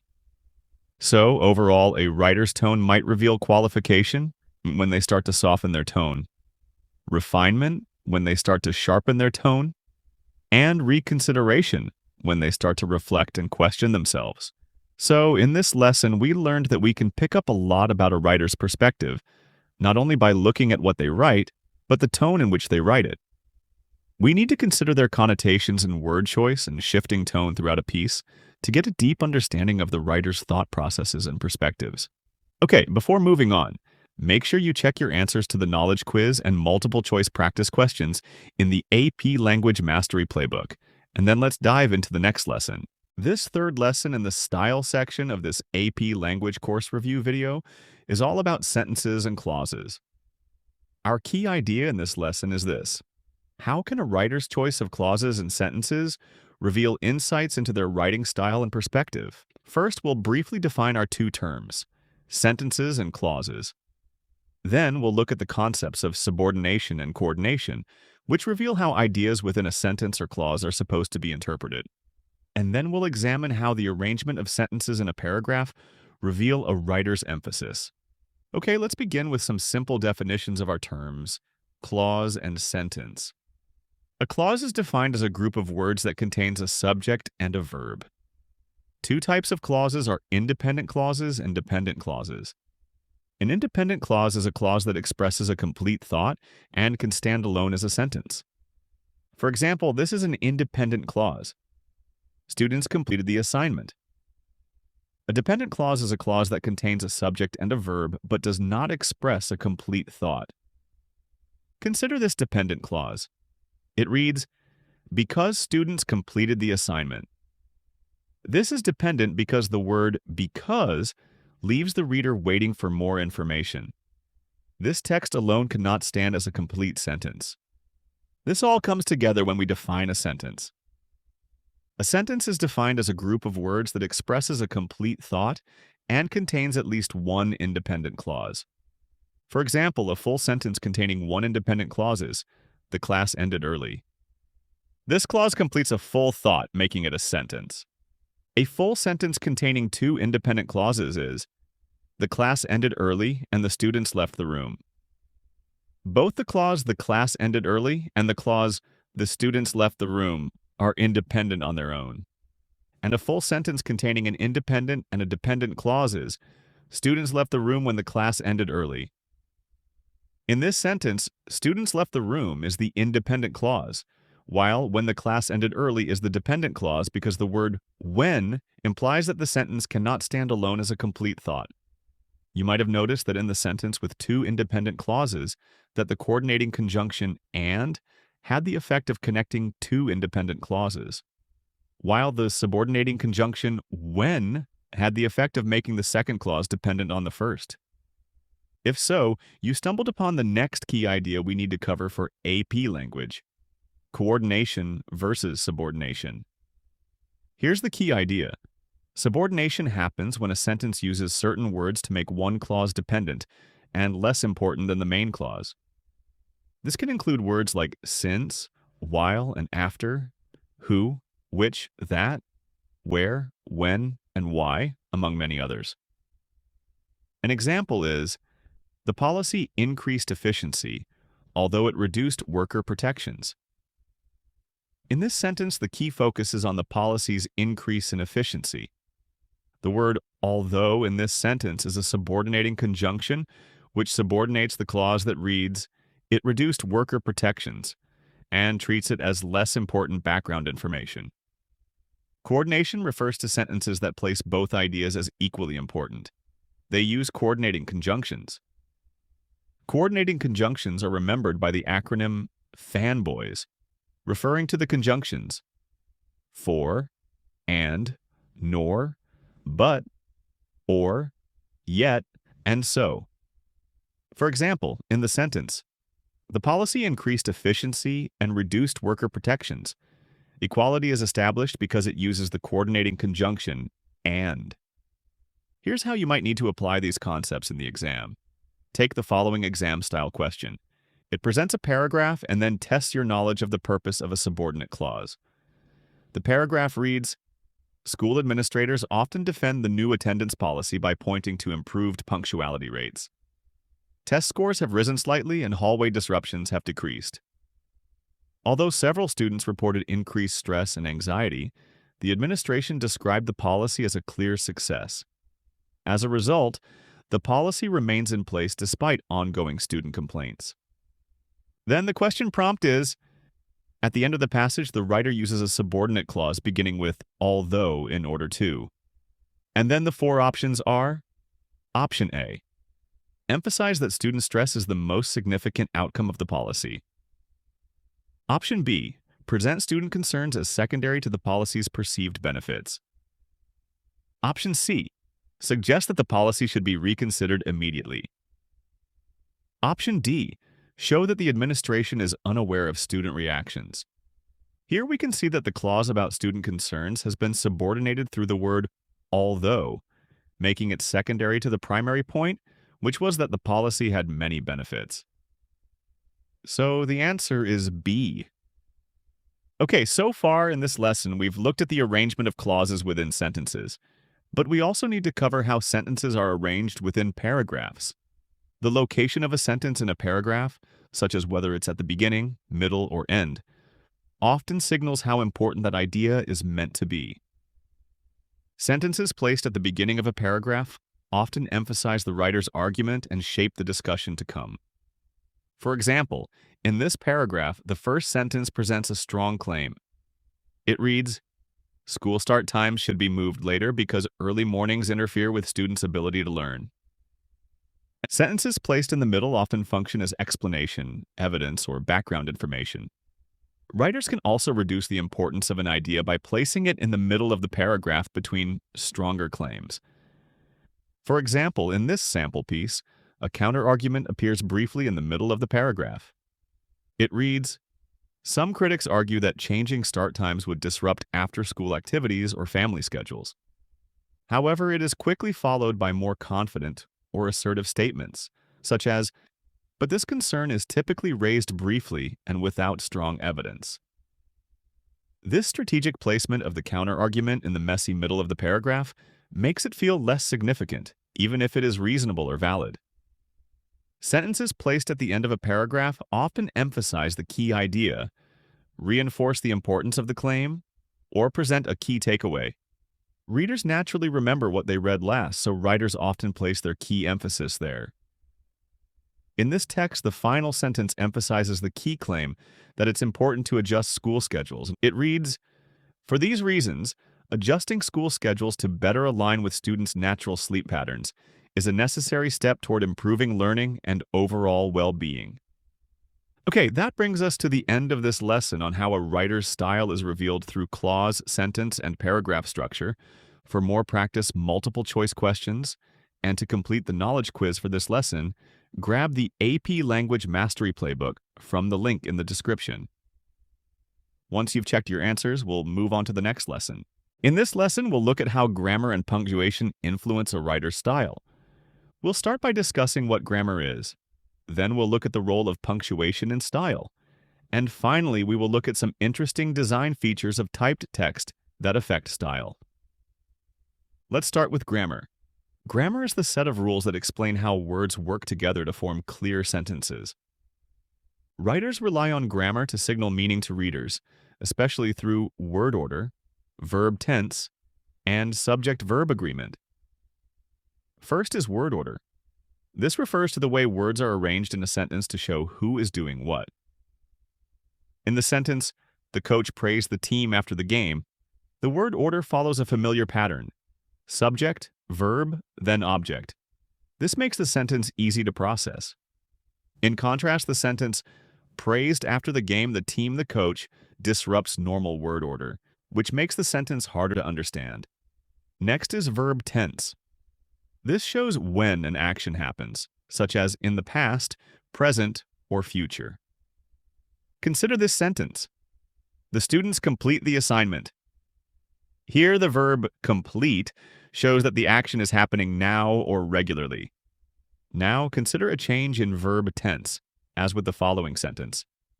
The students completed the assignment. The past tense verb completed shows that the action already happened. Overall, choosing the correct verb tense helps readers understand the timing of events. Finally, there is subject-verb agreement. This refers to making sure the verb matches the subject and number. For example, consider the 3 sentences on screen now. The first sentence reads, "The student runs to class." This is correct because the singular subject, which is student, matches the singular verb, which is runs. The second sentence reads, "The student run to class." This is incorrect because the verb does not agree with the subject. Run would imply multiple students, as in our third sentence. The students run to class. This sentence has correct subject-verb agreement because the subject, students, is plural, and the verb run also implies there are multiple students. Overall, subject-verb agreement helps sentences sound correct and prevents confusion about who is performing the action. So, the key idea for this section is that grammar that follows established conventions of language enables clear communication. Next, we need to look at the role of punctuation in writing. Punctuation refers to marks in writing that help organize sentences and make meaning clear. Examples include commas, quotation marks, colons, and question marks. For AP language, you need to know the following ways that punctuation helps to clarify the writer's meaning. These are clarifying meaning, organizing ideas, emphasizing certain information, signaling the writer's purpose, adding extra information, and shaping tone. First is clarifying meaning. Punctuation can separate ideas or elements in a sentence so the reader can clearly see how the words are meant to be read together. For example, in the sentence, "Let's eat, Grandma," the comma helps to clarify that the speaker is addressing Grandma, not describing who it is they are planning to eat. Next is organizing ideas. Punctuation can show logical relationships between parts of a sentence. For example, consider the sentence that reads, "The committee reached a decision, the policy would be delayed." Here, the colon helps to organize the sentence by signaling that the second clause explains the first. Next is emphasizing certain information. Punctuation can draw attention to a word or phrase and signal that it deserves special focus. For example, in the sentence, "She finally understood the truth. Too late." The dash helps to emphasize the final phrase and makes it stand out as especially important. Next is signaling a writer's purpose. Punctuation can prepare the reader for what the writer is about to do. For example, consider this sentence. There is one thing students need most: time. Here, the colon helps to signal that the writer's purpose is to introduce a clear explanation.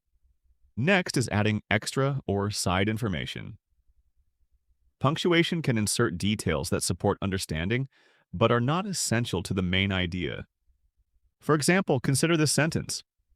The test was postponed due to weather conditions. Here, the parentheses help to add background information without changing the sentence's main point. Last is shaping tone. Punctuation can influence how a sentence sounds and feels to the reader. For example, in the sentence, "You finished already?" the question mark helps to create a tone of surprise rather than a neutral statement. Okay, so the overall idea for this section is that punctuation can influence the meaning, style, and tone of a text. The last thing we need to cover in this lesson is how design features in typed text can influence meaning. Most commonly, you may come across italics and boldface. Both help writers to create emphasis. Italics, which appear as slanted text, are used for light or subtle emphasis within a sentence. They help a writer slightly stress a word or show their tone without stopping the flow of the sentence. For example, in the sentence I said, "I would help you," the italics emphasize that the speaker, not someone else, offered help.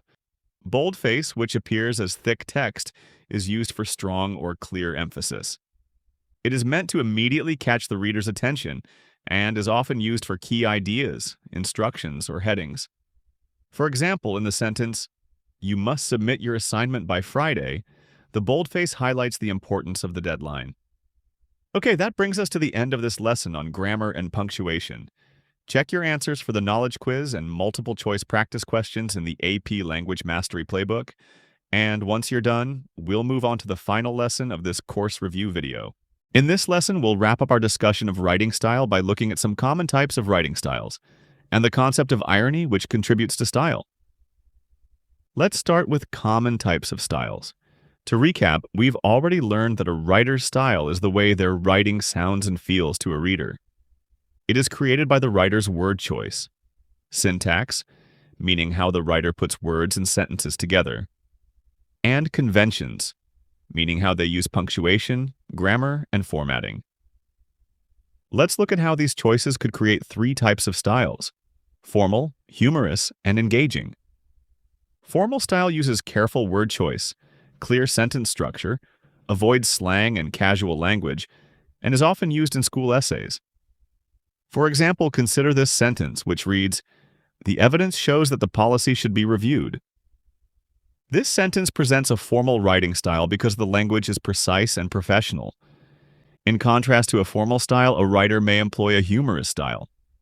This often uses exaggerated word choice or unexpected ideas to make the reader smile or laugh. For example, the sentence, "The meeting lasted so long that even the clock seemed bored," feels humorous because it exaggerates the situation for effect. Next is an engaging style. This uses clear and interesting language to hold the reader's attention. Writers may ask questions or speak directly to the reader. For example, consider the sentence, "Have you ever thought about how one choice can change everything?" This sentence feels engaging because it invites the reader to think. These are just three examples of many different styles a writer may employ. The key idea is this: we can often infer style from the word choices and syntax, meaning sentence structure, that a writer chooses to employ. Another way writers show style is through the use of irony. Irony occurs when the writer uses language that signifies the opposite of what they actually mean. It can help achieve a humorous or dramatic writing style.